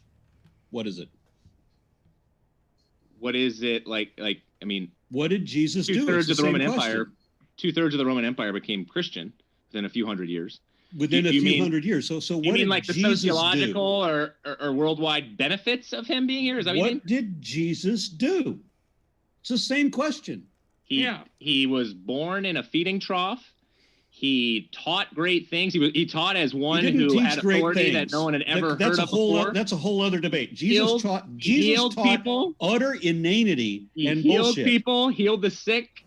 No, he didn't. He was a faith healer. He was a fraud. But I don't want to argue that. I want to know what your position is on what Jesus did. What was the change that Jesus made in our lives as people 2,000 years ago? What was the change? Like they're ready for the second question. I hate to push us into that one, but I mean, I could keep going, but did you want to? Yeah. Let's James, go, James. What's the second question, Arin? If you were always a good person, and you did not answer the first question, I want to be blanket on that. You didn't answer the first question at all. Never answer any of your questions, Arin. You make that real clear. I don't know why we even have these discussions then. So what if you were always a good person and you heard of Jesus, but you never believed in it because it just sounded like bullshit? Because it does sound like bullshit. Yep. And then you die. What happens to you? You bet. It's real simple. I've only met one student in the past 38 years of speaking on university campuses who claimed to be a morally perfect person. That was at MIT. And when did we say morally perfect? I have lived a morally perfect life. All of his MIT classmates in that classroom burst into laughter. Okay. I said good. Jesus Christ defines good as morally perfect. Okay, but I didn't say morally perfect. I said good. Offers all of us forgiveness and eternal life. For those of us who have a sin problem. If you don't believe the bullshit story, and you're good, not morally perfect, but taking everything positives and negatives, you're on the plus. You're on the positive, right? You do more good than bad, right? Because I don't believe in the two sides of extremes. I believe in the bell curve. Remember, right? So if you're on the bell curve and you're slightly on the good side of normal, yep, right? But you don't believe the bullshit story, right? And then you die. What happens?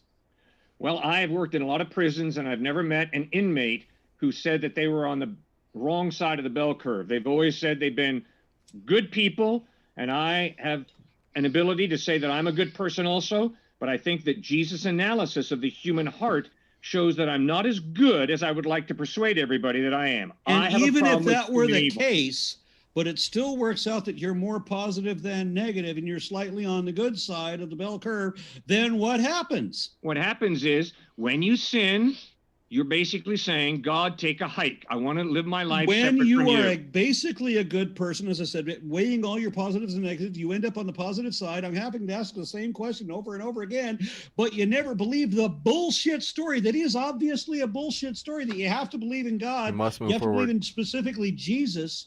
You have to defy the first commandment to believe that there's another God before God, that he is the God that gets to God. Yeah, you have to defy the first commandment in order to be Christian. What happens if you don't believe that lie and you're basically a good person? What happens to your soul? If you choose to live your life separate from God, God will not violate your decision. What if you're a You will Hindu spend eternity or a separate from Jew Him. or a This is the Muslim third or and fourth you're question. basically good we do have and another you don't question from the believe audience. Jesus? What happens to your soul? I hate to do this, but I can give you guys. I knew I wasn't Stuart. going to get an answer to that before I asked it. I just want everybody to know that. Can give you guys a chance to answer it, but then we do have to go to the next question. We do Give have them a a couple chance, questions. but you won't. They won't. Here's give me the an answer. I'll give you the answer. They won't. I'd be playing God if I answered that. Is that an answer? You just told me you're not going to give me an answer. God, Thank you. Next how up, is a human being have able to another say one. whether a soul's Let's going see. to heaven or not? Cupcake for all. Because Sorry, you have the I missed your doctrine that question. you say is the absolute truth We, of the revealed word of the one we true do- God. I have to just like redirect us. 14 other religions have. We do have to redirect us. Cupcake for all. Thanks for your question. Sorry I missed it. They said, Cliffe and Stuart, why did you call Camus a prophet? Do you understand the difference between prophets and philosophers? Who? Camus? Camus, C-A-M-U-S. Oh, Camus. Camus. Yeah, Albert Camus was a Nobel laureate author in like the 1950s. Nailed it. He died in, I think, 51, I believe it is. Check me on that. So Camus became a Christian the final few years of his life before he died tragically in a car accident.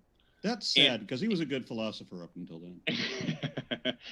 And what led him there was, again, it was the whole question of meaning of life. And he started reading the Bible for himself, got introduced to Christ. It wasn't through the Bible. It was the character of Jesus Christ that led him ultimately to say, okay, there is a meaning beyond me.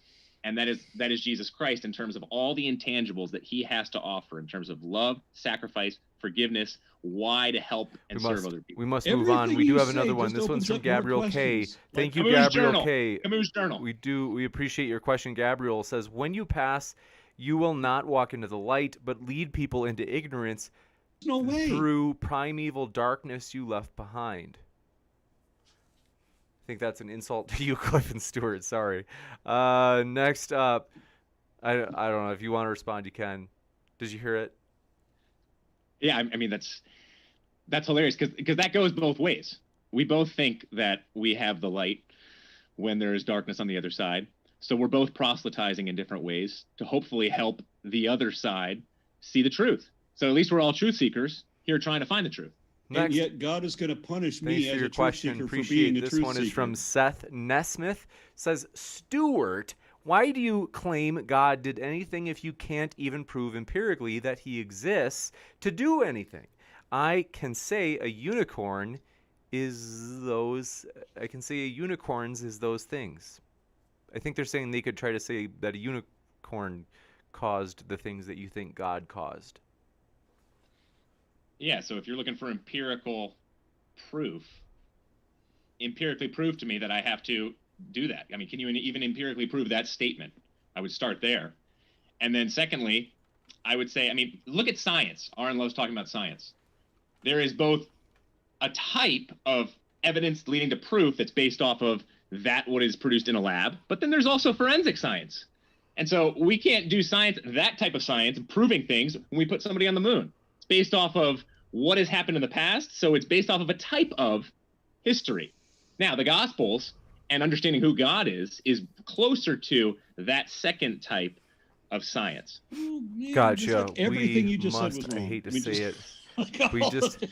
I know. Surprise. Let's hopefully we can get a round 3 in. All That of would be it. fun. Thanks so much for your hanging out with us, everybody, in the live chat. Thanks to our moderators for doing a great job on banning hate speech. Appreciate that as well. And want to say thanks so much, though, to our guests. It's been a true pleasure. They're all linked in the description, folks. So if you want to hear more, you can. And so, yes, thank you very much, Cliffe, Stuart, Tom, and Arin. I want to apologize Thank you, for guys. TJump for not letting him just run this debate. I don't know. I just wanted to jump into the fight. I'm sorry. No worries. It's always enjoy intense. popcorn. We appreciate it's a lively one. We had another question. Seth Nesmith, thanks for your last minute question, said if you can't prove it and you can't show it, why should anyone listen to you? Again, it has the same amount of importance as Santa Claus. Okay, so again, that's a type of proofism. You can't prove that statement, one.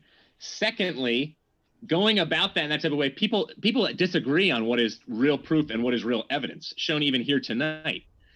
So what is proof? What is evidence? You have to break that down.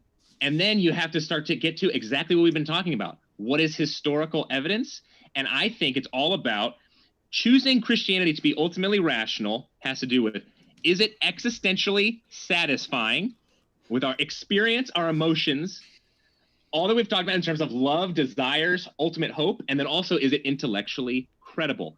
And I think with those two, Christianity combines those beautifully. I think atheism is pretty good here with some of the rationality. I think it totally is horrible in terms of existentially fulfilling. That's why a lot of atheists kill themselves, like Camus talked about doing. Excuse me? Why are we happier than you? I don't get that. We're not happier. How do we?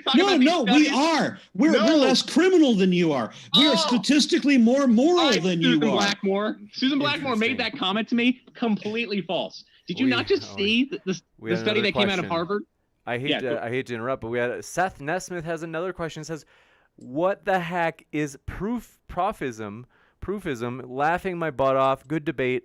Yeah, Arin, there's no such thing as proofism. The Christians here are arguing a complete straw man. Science doesn't prove things in the positive sense.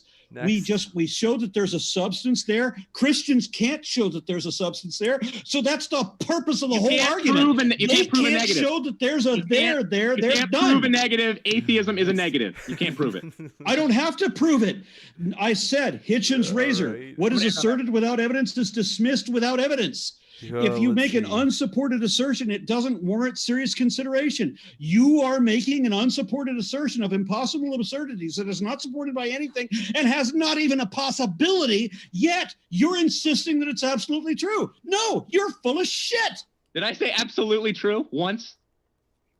I don't know that you did. You're completely convinced of it, and that means the same thing. Your dad here kept saying over and over again, I am convinced of these impossible absurdities and I'm not going to be reasoned with. Yeah, he did say that over and over again. Not once. Next, yes, he did several times. I am convinced. I am convinced that because we both agree that love exists, that means that fairies exist. Not once did I say that magic is real. We must go to the next thing, which is your dad did actually say that because love exists, and we both agree that love exists. He then made a bunch of false statements that love is not chemical, that love is a matter of choice, which is complete bullshit. And that his faulty understanding about that caused him to assume wrongly that magic is real. These guys are he did over and over again. I am convinced. It's 11:30 over there. We have to.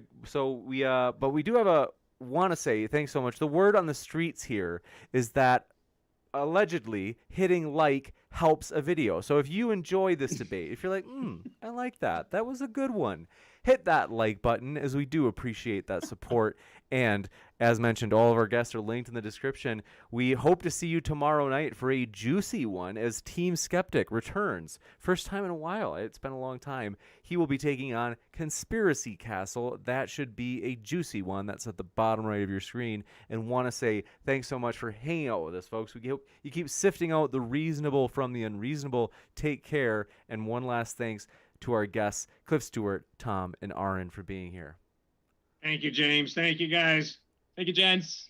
Thank you. Take care and have a great night, everybody. We'll hopefully see you tomorrow.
there, friends. What is up?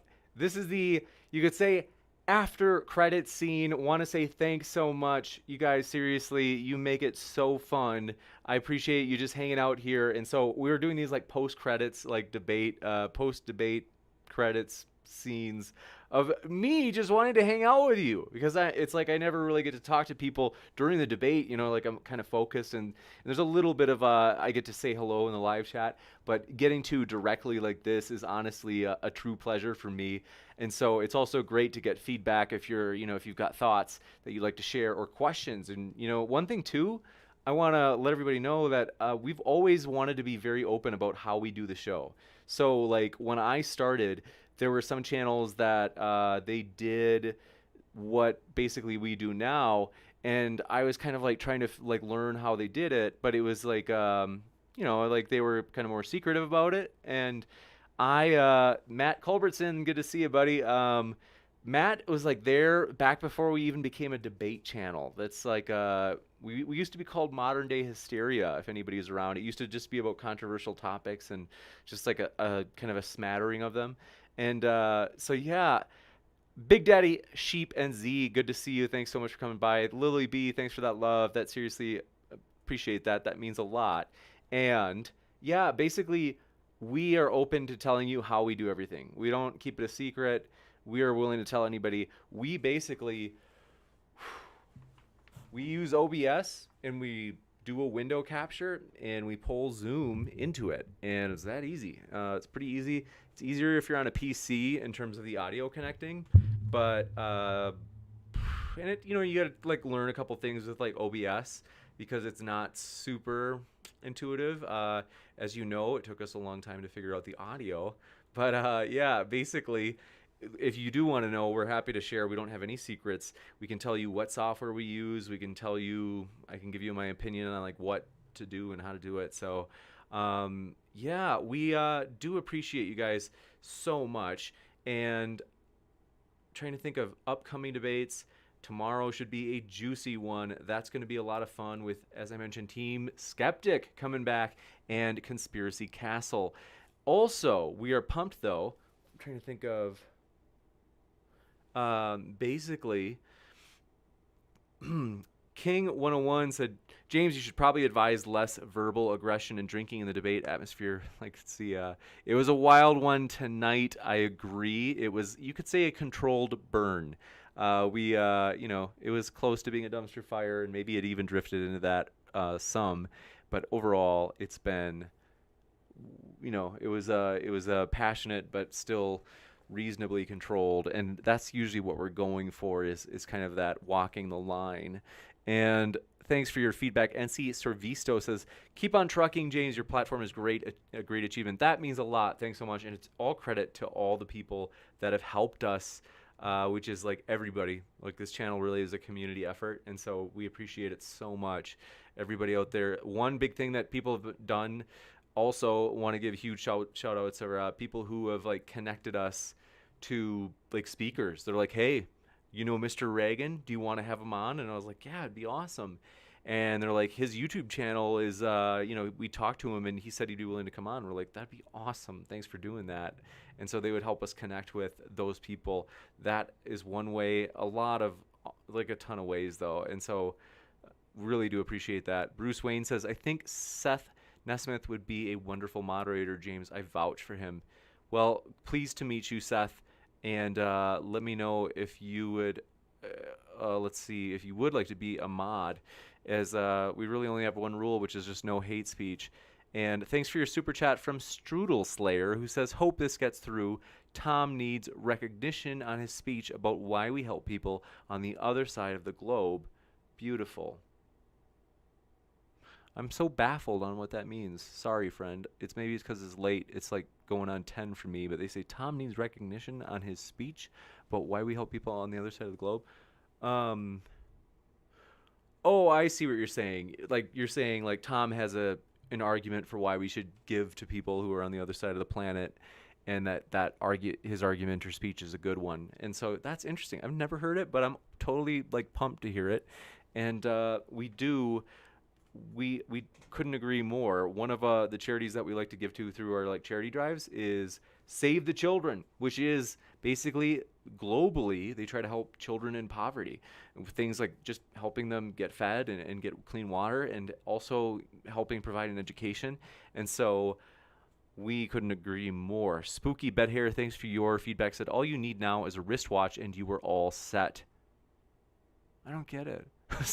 Sorry, I don't. I wish I did. A wristwatch. You mean like then I'd look like professional? Is that it? I don't know. I don't know if we're ever going to be professional, folks. Thanks for your kind words, Lily B. Lily B. Ridge and Hyde said maybe you say to your debaters to equalize their microphones. Sometimes it's very ear-killing. Tinnitus coming. I couldn't agree more. We do try to do that before the show now, which we didn't used to do, which is embarrassing. But now before the show, we do a sound test to try to make sure everybody's on the same level. For some reason, oftentimes it like, I don't know if it's people's mics, if they have some sort of smart mic that adapts throughout the debate, or if it's just that the yelling sometimes happens. Seth Nesmith, thanks for being a mod. I'm modding you up right now. And same thing, just, we just ask the mods, please don't insult anybody. If you want to give your opinion on who you think is winning, like, that's actually fine.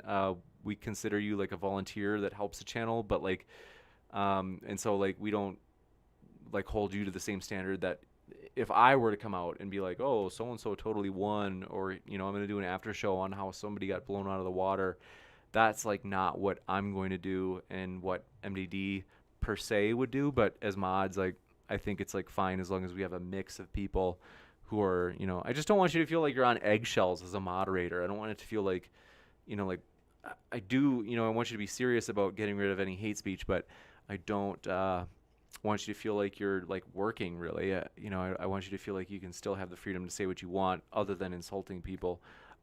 Spooky Bed Hair says you sometimes start late. So true. Wouldn't be us if we didn't start late. Big Daddy Sheep NZ says if you need more mods, I'll become one. Willing to give you a shot, Big Daddy. I just added you, so appreciate that support. That help means a lot. And I'd say like mods, if you can help. One thing that we've been asking mods to do recently, and I know that it might feel awkward. You might feel like, oh man, like I don't want to do that. Like don't feel like you have to force it. But if you are willing to greet new people, so if you see someone you're like, I don't think I've seen them here before.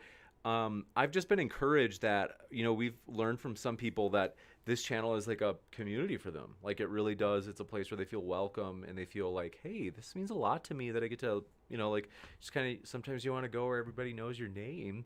And that being the case, we do want to basically, we want to welcome people. And so if you're up for it, please do feel free to just say like, hey, like God of Spaghetti, I've never seen you here before. Want to just let you know, we hope you feel welcome and all that good stuff. So there is an after show. Oh man, I don't have the link in the description. I'll see if David P. Neff, if you guys know David P. Neff's channel, he's hosting an after show. But if he sends me the link, I can put that in the description for people. I don't know if it's going to be in there, so don't hold your breath. And let's see. I agree. Sometimes we have some unsavory characters, as Erica would say, that, like spouting hate speech. And it's true. We don't want them. We don't want that happening. I do want those people here so we can hopefully change them. That like hopefully they can kind of like realize like that it's not good to hate people. And so we do want to have a truly diverse mix of people, not because we value any sort of hate speech. We obviously don't. We ban it. But when we do have people here from all walks of life, our hope is that they would kind of brush shoulders with people and kind of leave any sort of hateful group that they might be involved with.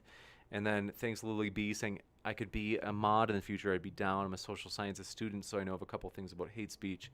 Yeah, I mean, we're pretty, let's see. I mean, like hate speech is like pretty easy. Like we just don't want the words that you would probably usually think of as hate speech.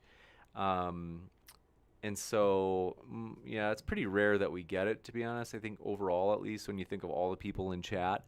But I'm willing to give you a shot, Lily B. I hope mods don't feel triggered when I sometimes take the mod wrench away.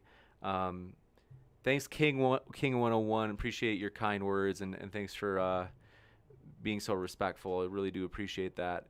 I appreciate that people like not get triggered and take it personal if we ever take a wrench away. It's just that if sometimes it's like if I see a mod and they're like so and so is such an idiot, and I'm like, it's not what we're hoping for from a mod. So we hope you understand that it's like I'm not trying to be a jerk.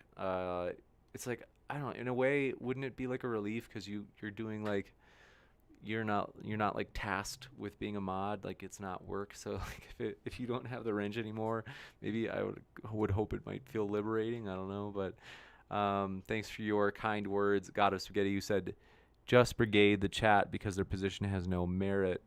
Yeah, it's true. That is something that some hateful people sometimes do try to do a blitz on the chat. And I didn't know that the first time we had Enoch and Stryker here, some of their fans.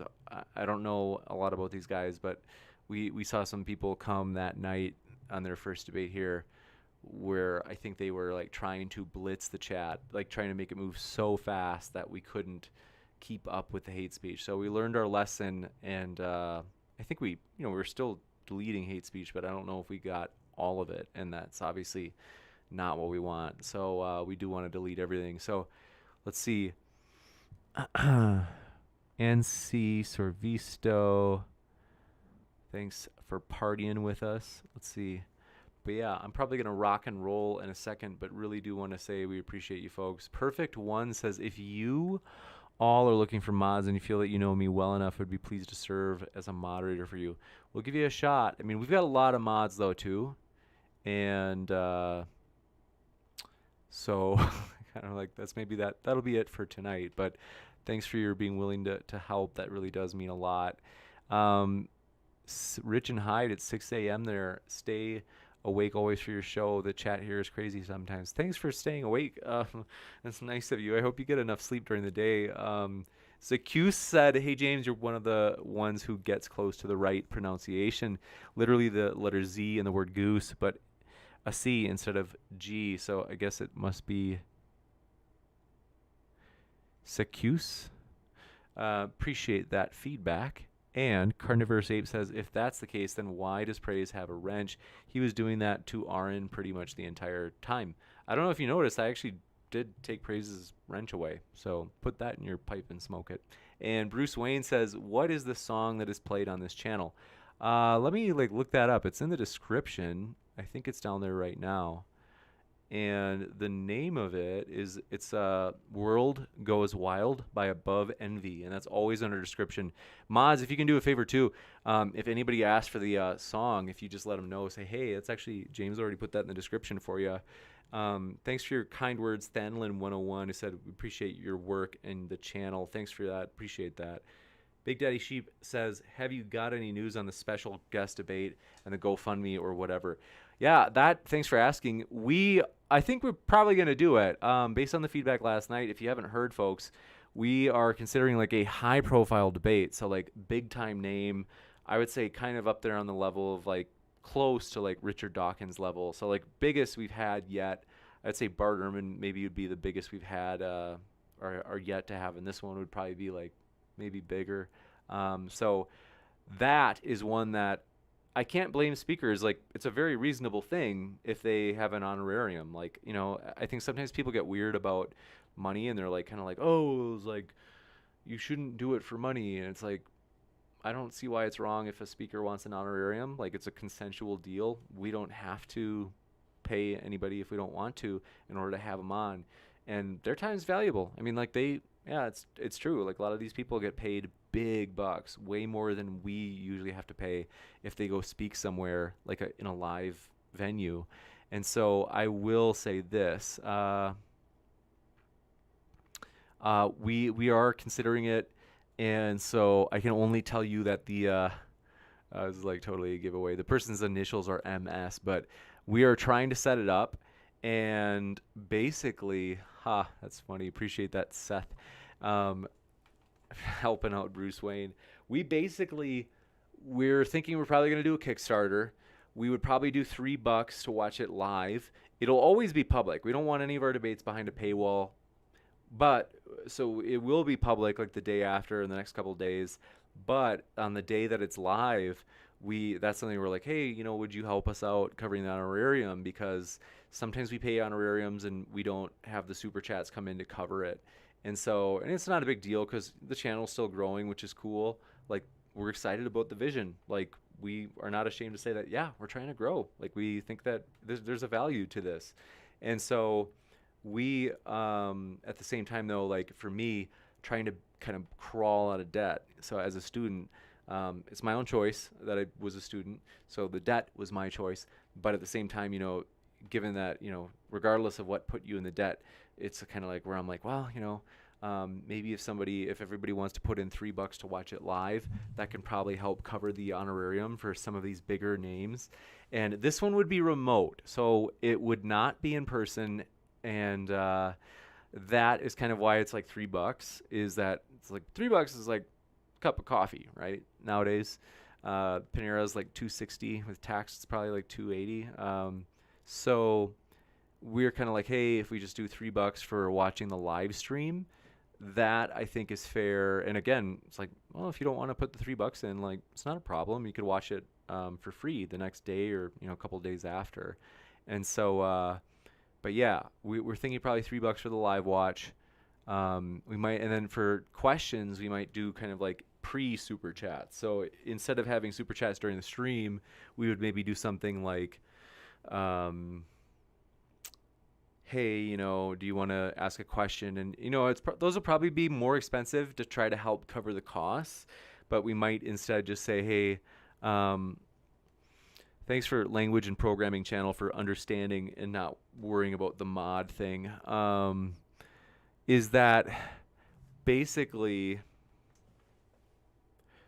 yeah, we might do like questions that are maybe even like, I know it's like, it sounds like you might be like triggered by this, but like to help cover that cost, because the total cost would probably be about $2,000, because we do want to give the other person at least some honorarium because they've helped the channel a ton. That person, I can tell you, is Inspiring Philosophy. He's never asked for anything. He's never taken anything. And that's not true of every a guest. And there's nothing wrong with, like I said, wanting an honorarium. That's fine.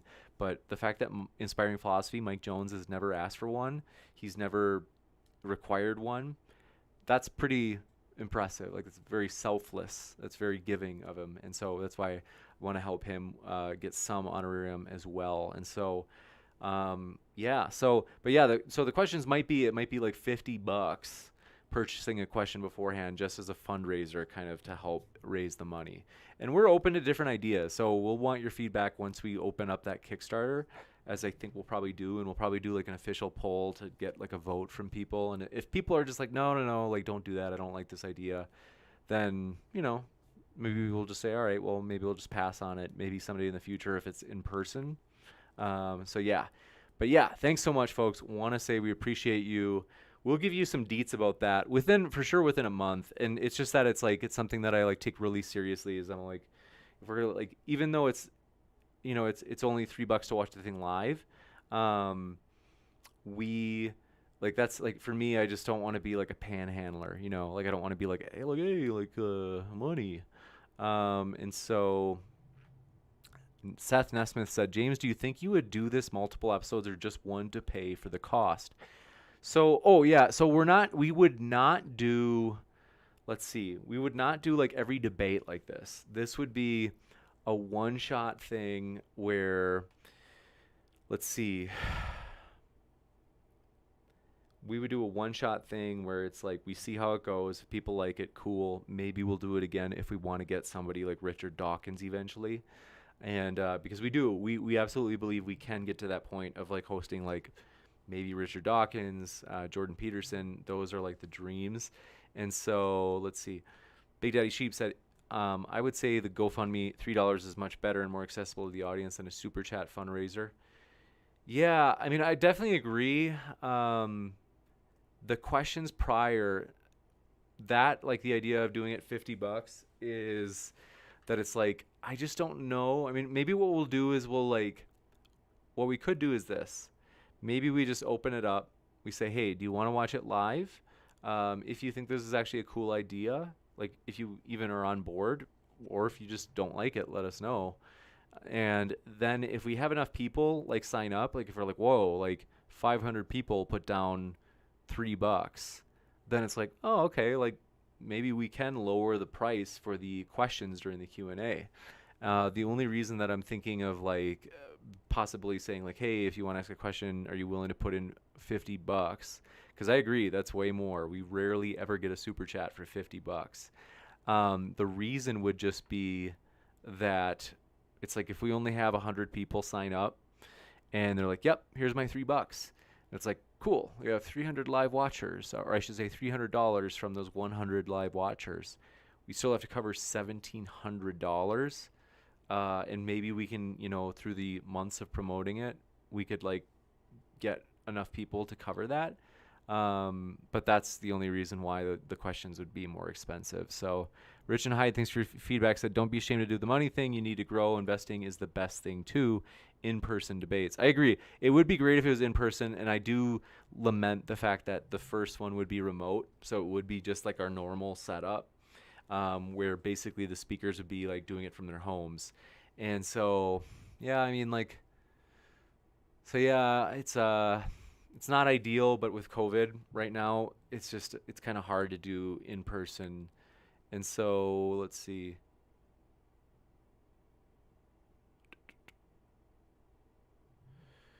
Seth Nesmith says, yeah, if you had big names, definitely charge that much. So it sounds like, and then I agree, Rich and Hyde, like we're pumped about growing. We're not ashamed of it. That's something that it's like, we're like absolutely just like, hey, like we're excited to grow. We think we have something cool to offer the world, and we're going after it. We're excited about what we do. We love it. I'm probably don't sound like it because I'm like about to fall asleep.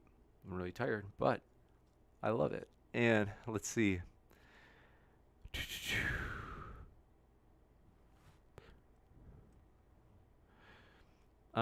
Spooky Bed Hair said, do you have a member/join thingy like some channels? We don't. What do you guys think about that? Do you guys think that would be cool? Like, I'm totally would love to hear your thoughts.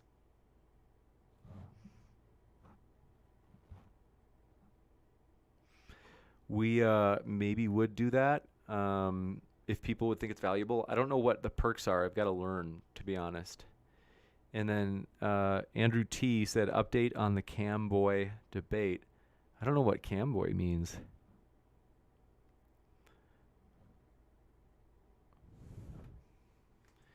Like if we had a camera boy there? I'm like confused. But let's see.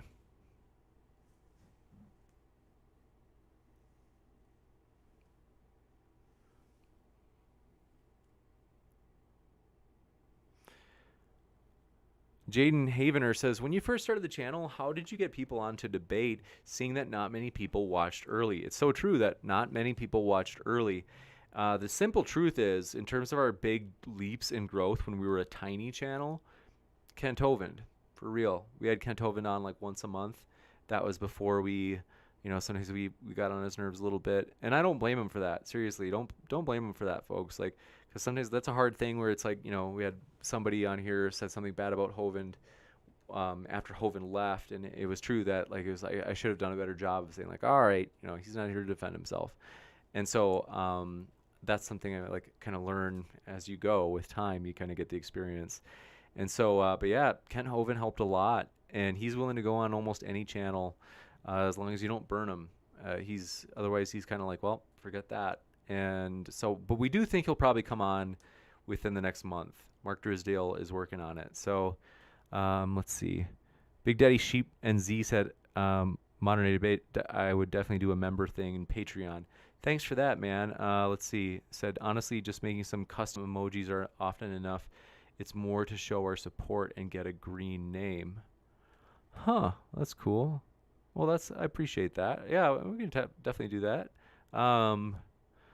And then, but yeah, they said seeing that not many people watched early on. So Ken Hovind was one. Nephilim Free is actually like super open to debating. And when we started, like Neff was a giant because we had like 200 subs when I first asked Neff to come on, and he's like, "Yeah, sure, I'd love to."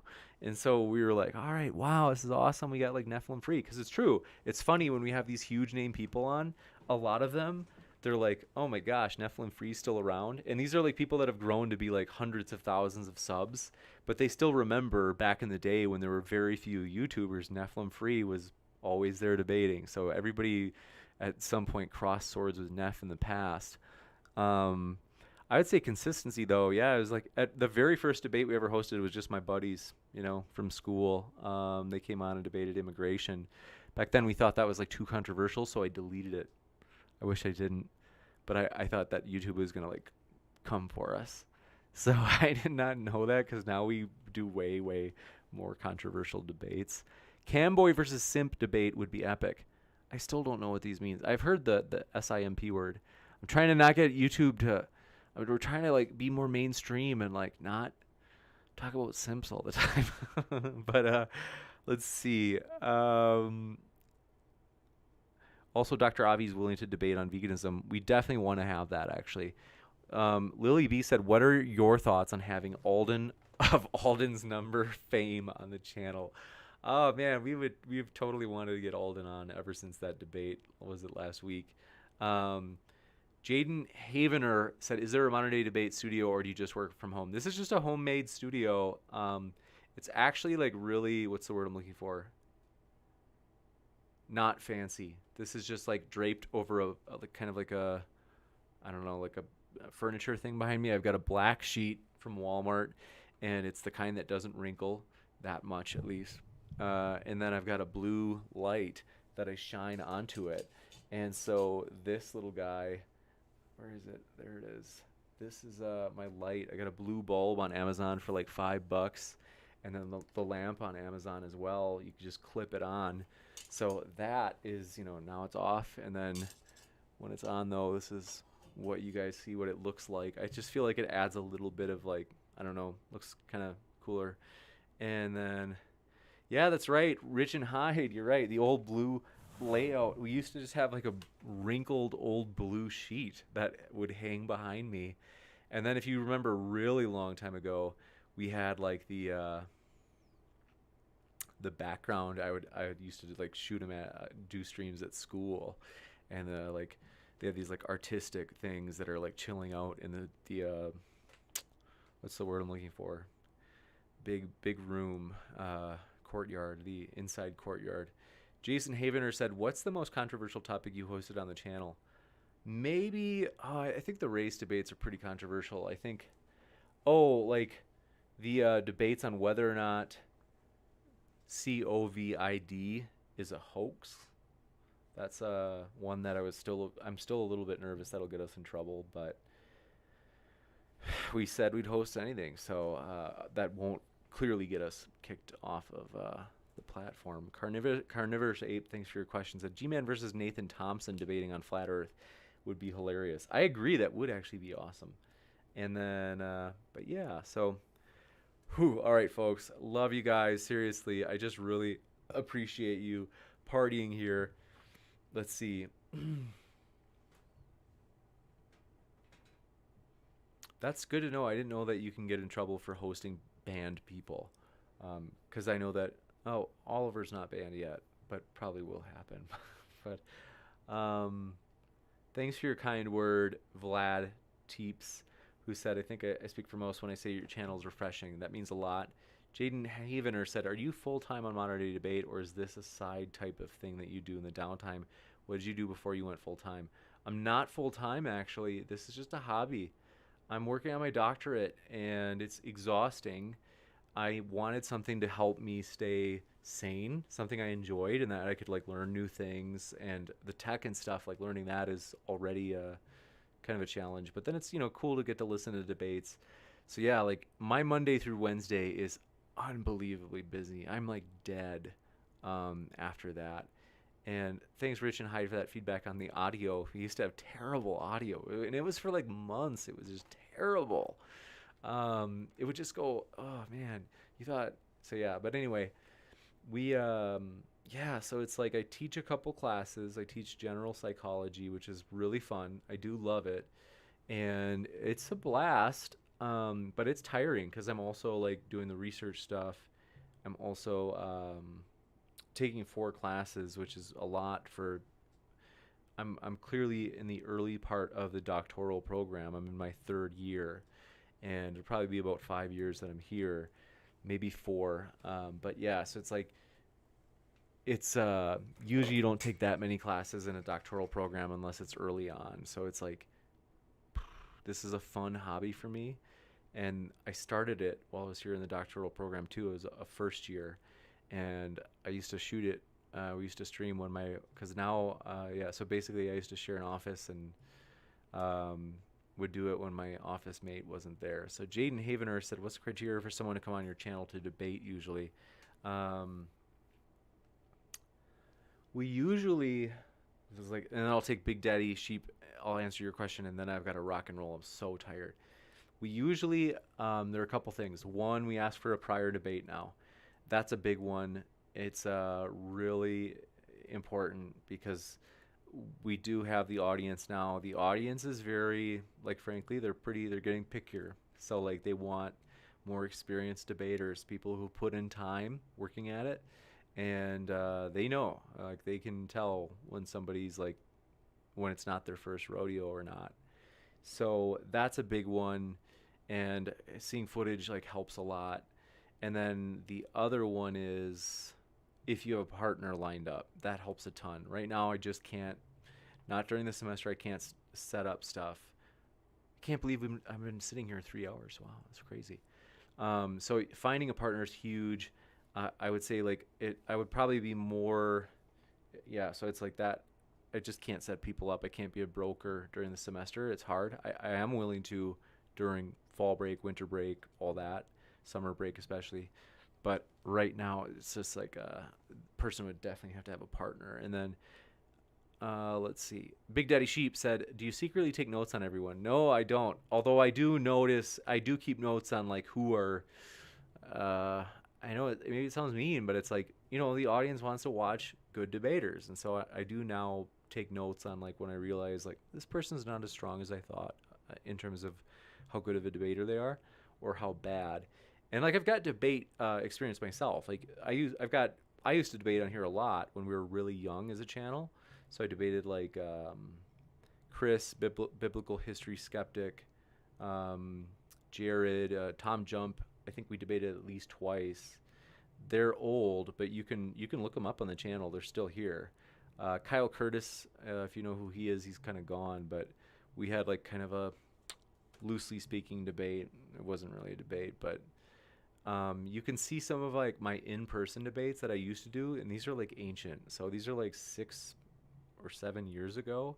I used to debate in front of like a live audience, and so that is something that if you so I do have like experience in it, and so I feel fairly good about making decisions on who looks like they're experienced or not as debaters. Jaden Havener said, "Are you personally a Christian or a theist?" I am. I'm both. I'm a Christian and a theist. And let's see, politically, kind of independent. I really don't know where I stand politically. And but yeah, so let's see. I see a question from Bruce Wayne. Bruce Wayne, thanks for your question, said, "Well, how do I get experience debating without getting an opportunity to debate?" There are a lot of other channels.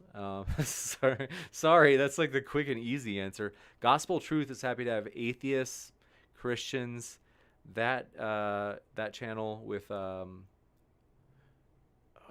so tired. I think it's Wayne, but awesome guy, really good guy, and he's happy to have anybody come on. Not anybody, but like he's more open than I am now. I'm like pickier, but Bright Romeo said, "James, have you guys thought changing platforms, maybe like Twitch?" Yeah, I've thought about that really briefly. I don't think that I don't think we would. But it's something that I'm like open to if it seemed like there were really good reasons to do it. Like maybe we stream live on Twitch, and then we release the videos on YouTube. We could do that, but they're just I don't know. We'd have to do a poll. Maybe if we do a survey and we find out what percent of our YouTube watchers, our normal audience, has a Twitch account, so that it would be easy for them to switch over. That would be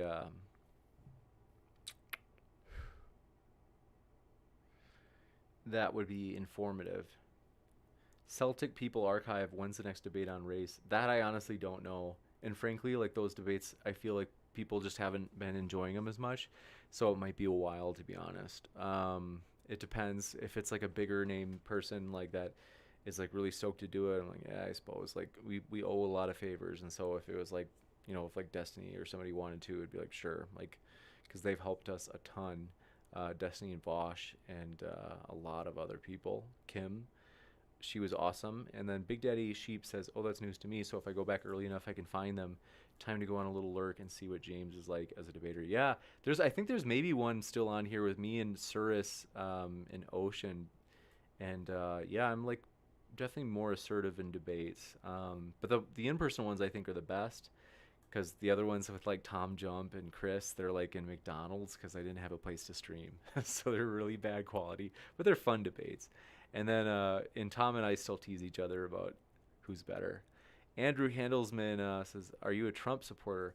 No, I'm not a Trump guy. I'm not as like anti-Trump as a lot of people. Like a lot of people, they're just like going on about like things that I'm like, these seem like kind of minor things compared to the bigger things we can focus on in terms of like criticisms of Trump. Because I mean, I hope anybody would admit there are some things that Trump is, where it's like, there's some bad things that have been done or said, where it's like, but like I said, I'm not like the type that's like all like anti-Trump and like foaming at the mouth. And I do kind of, I think a lot of those people actually, oftentimes unintentionally make critics of Trump look, insane. And then Jaden Havener said, what's your best advice for someone who wants to start a YouTube channel dealing with Christian apologetics or atheist channel? Collaborations are huge. YouTube, the reason that we've grown so fast, one theory I have is because we've had collaborations every single night.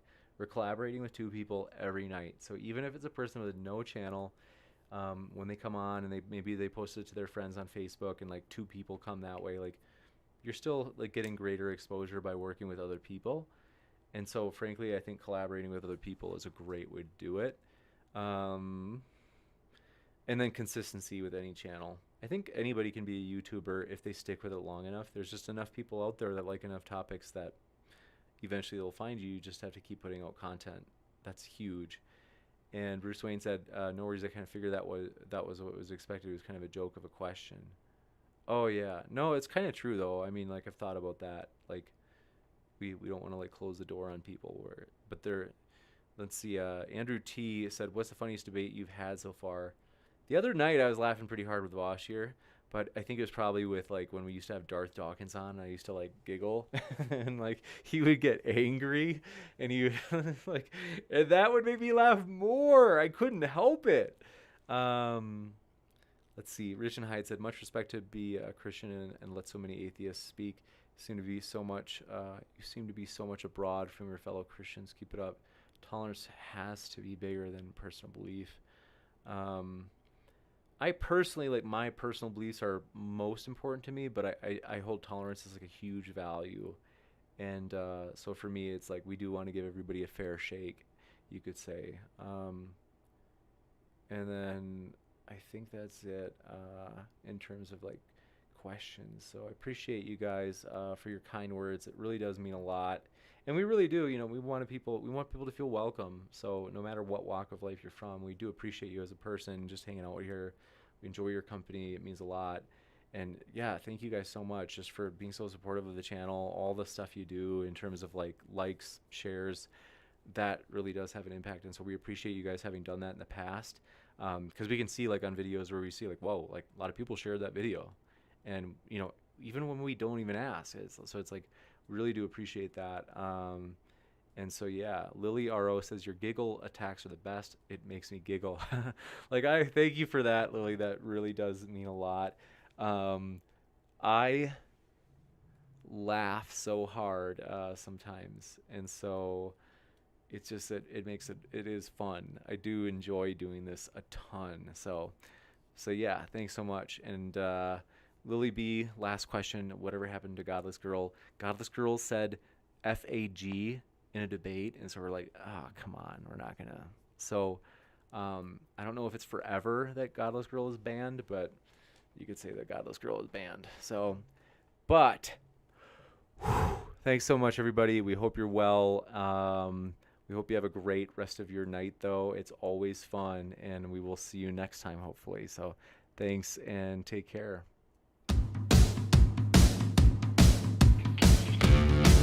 Yeah. I'm not dying.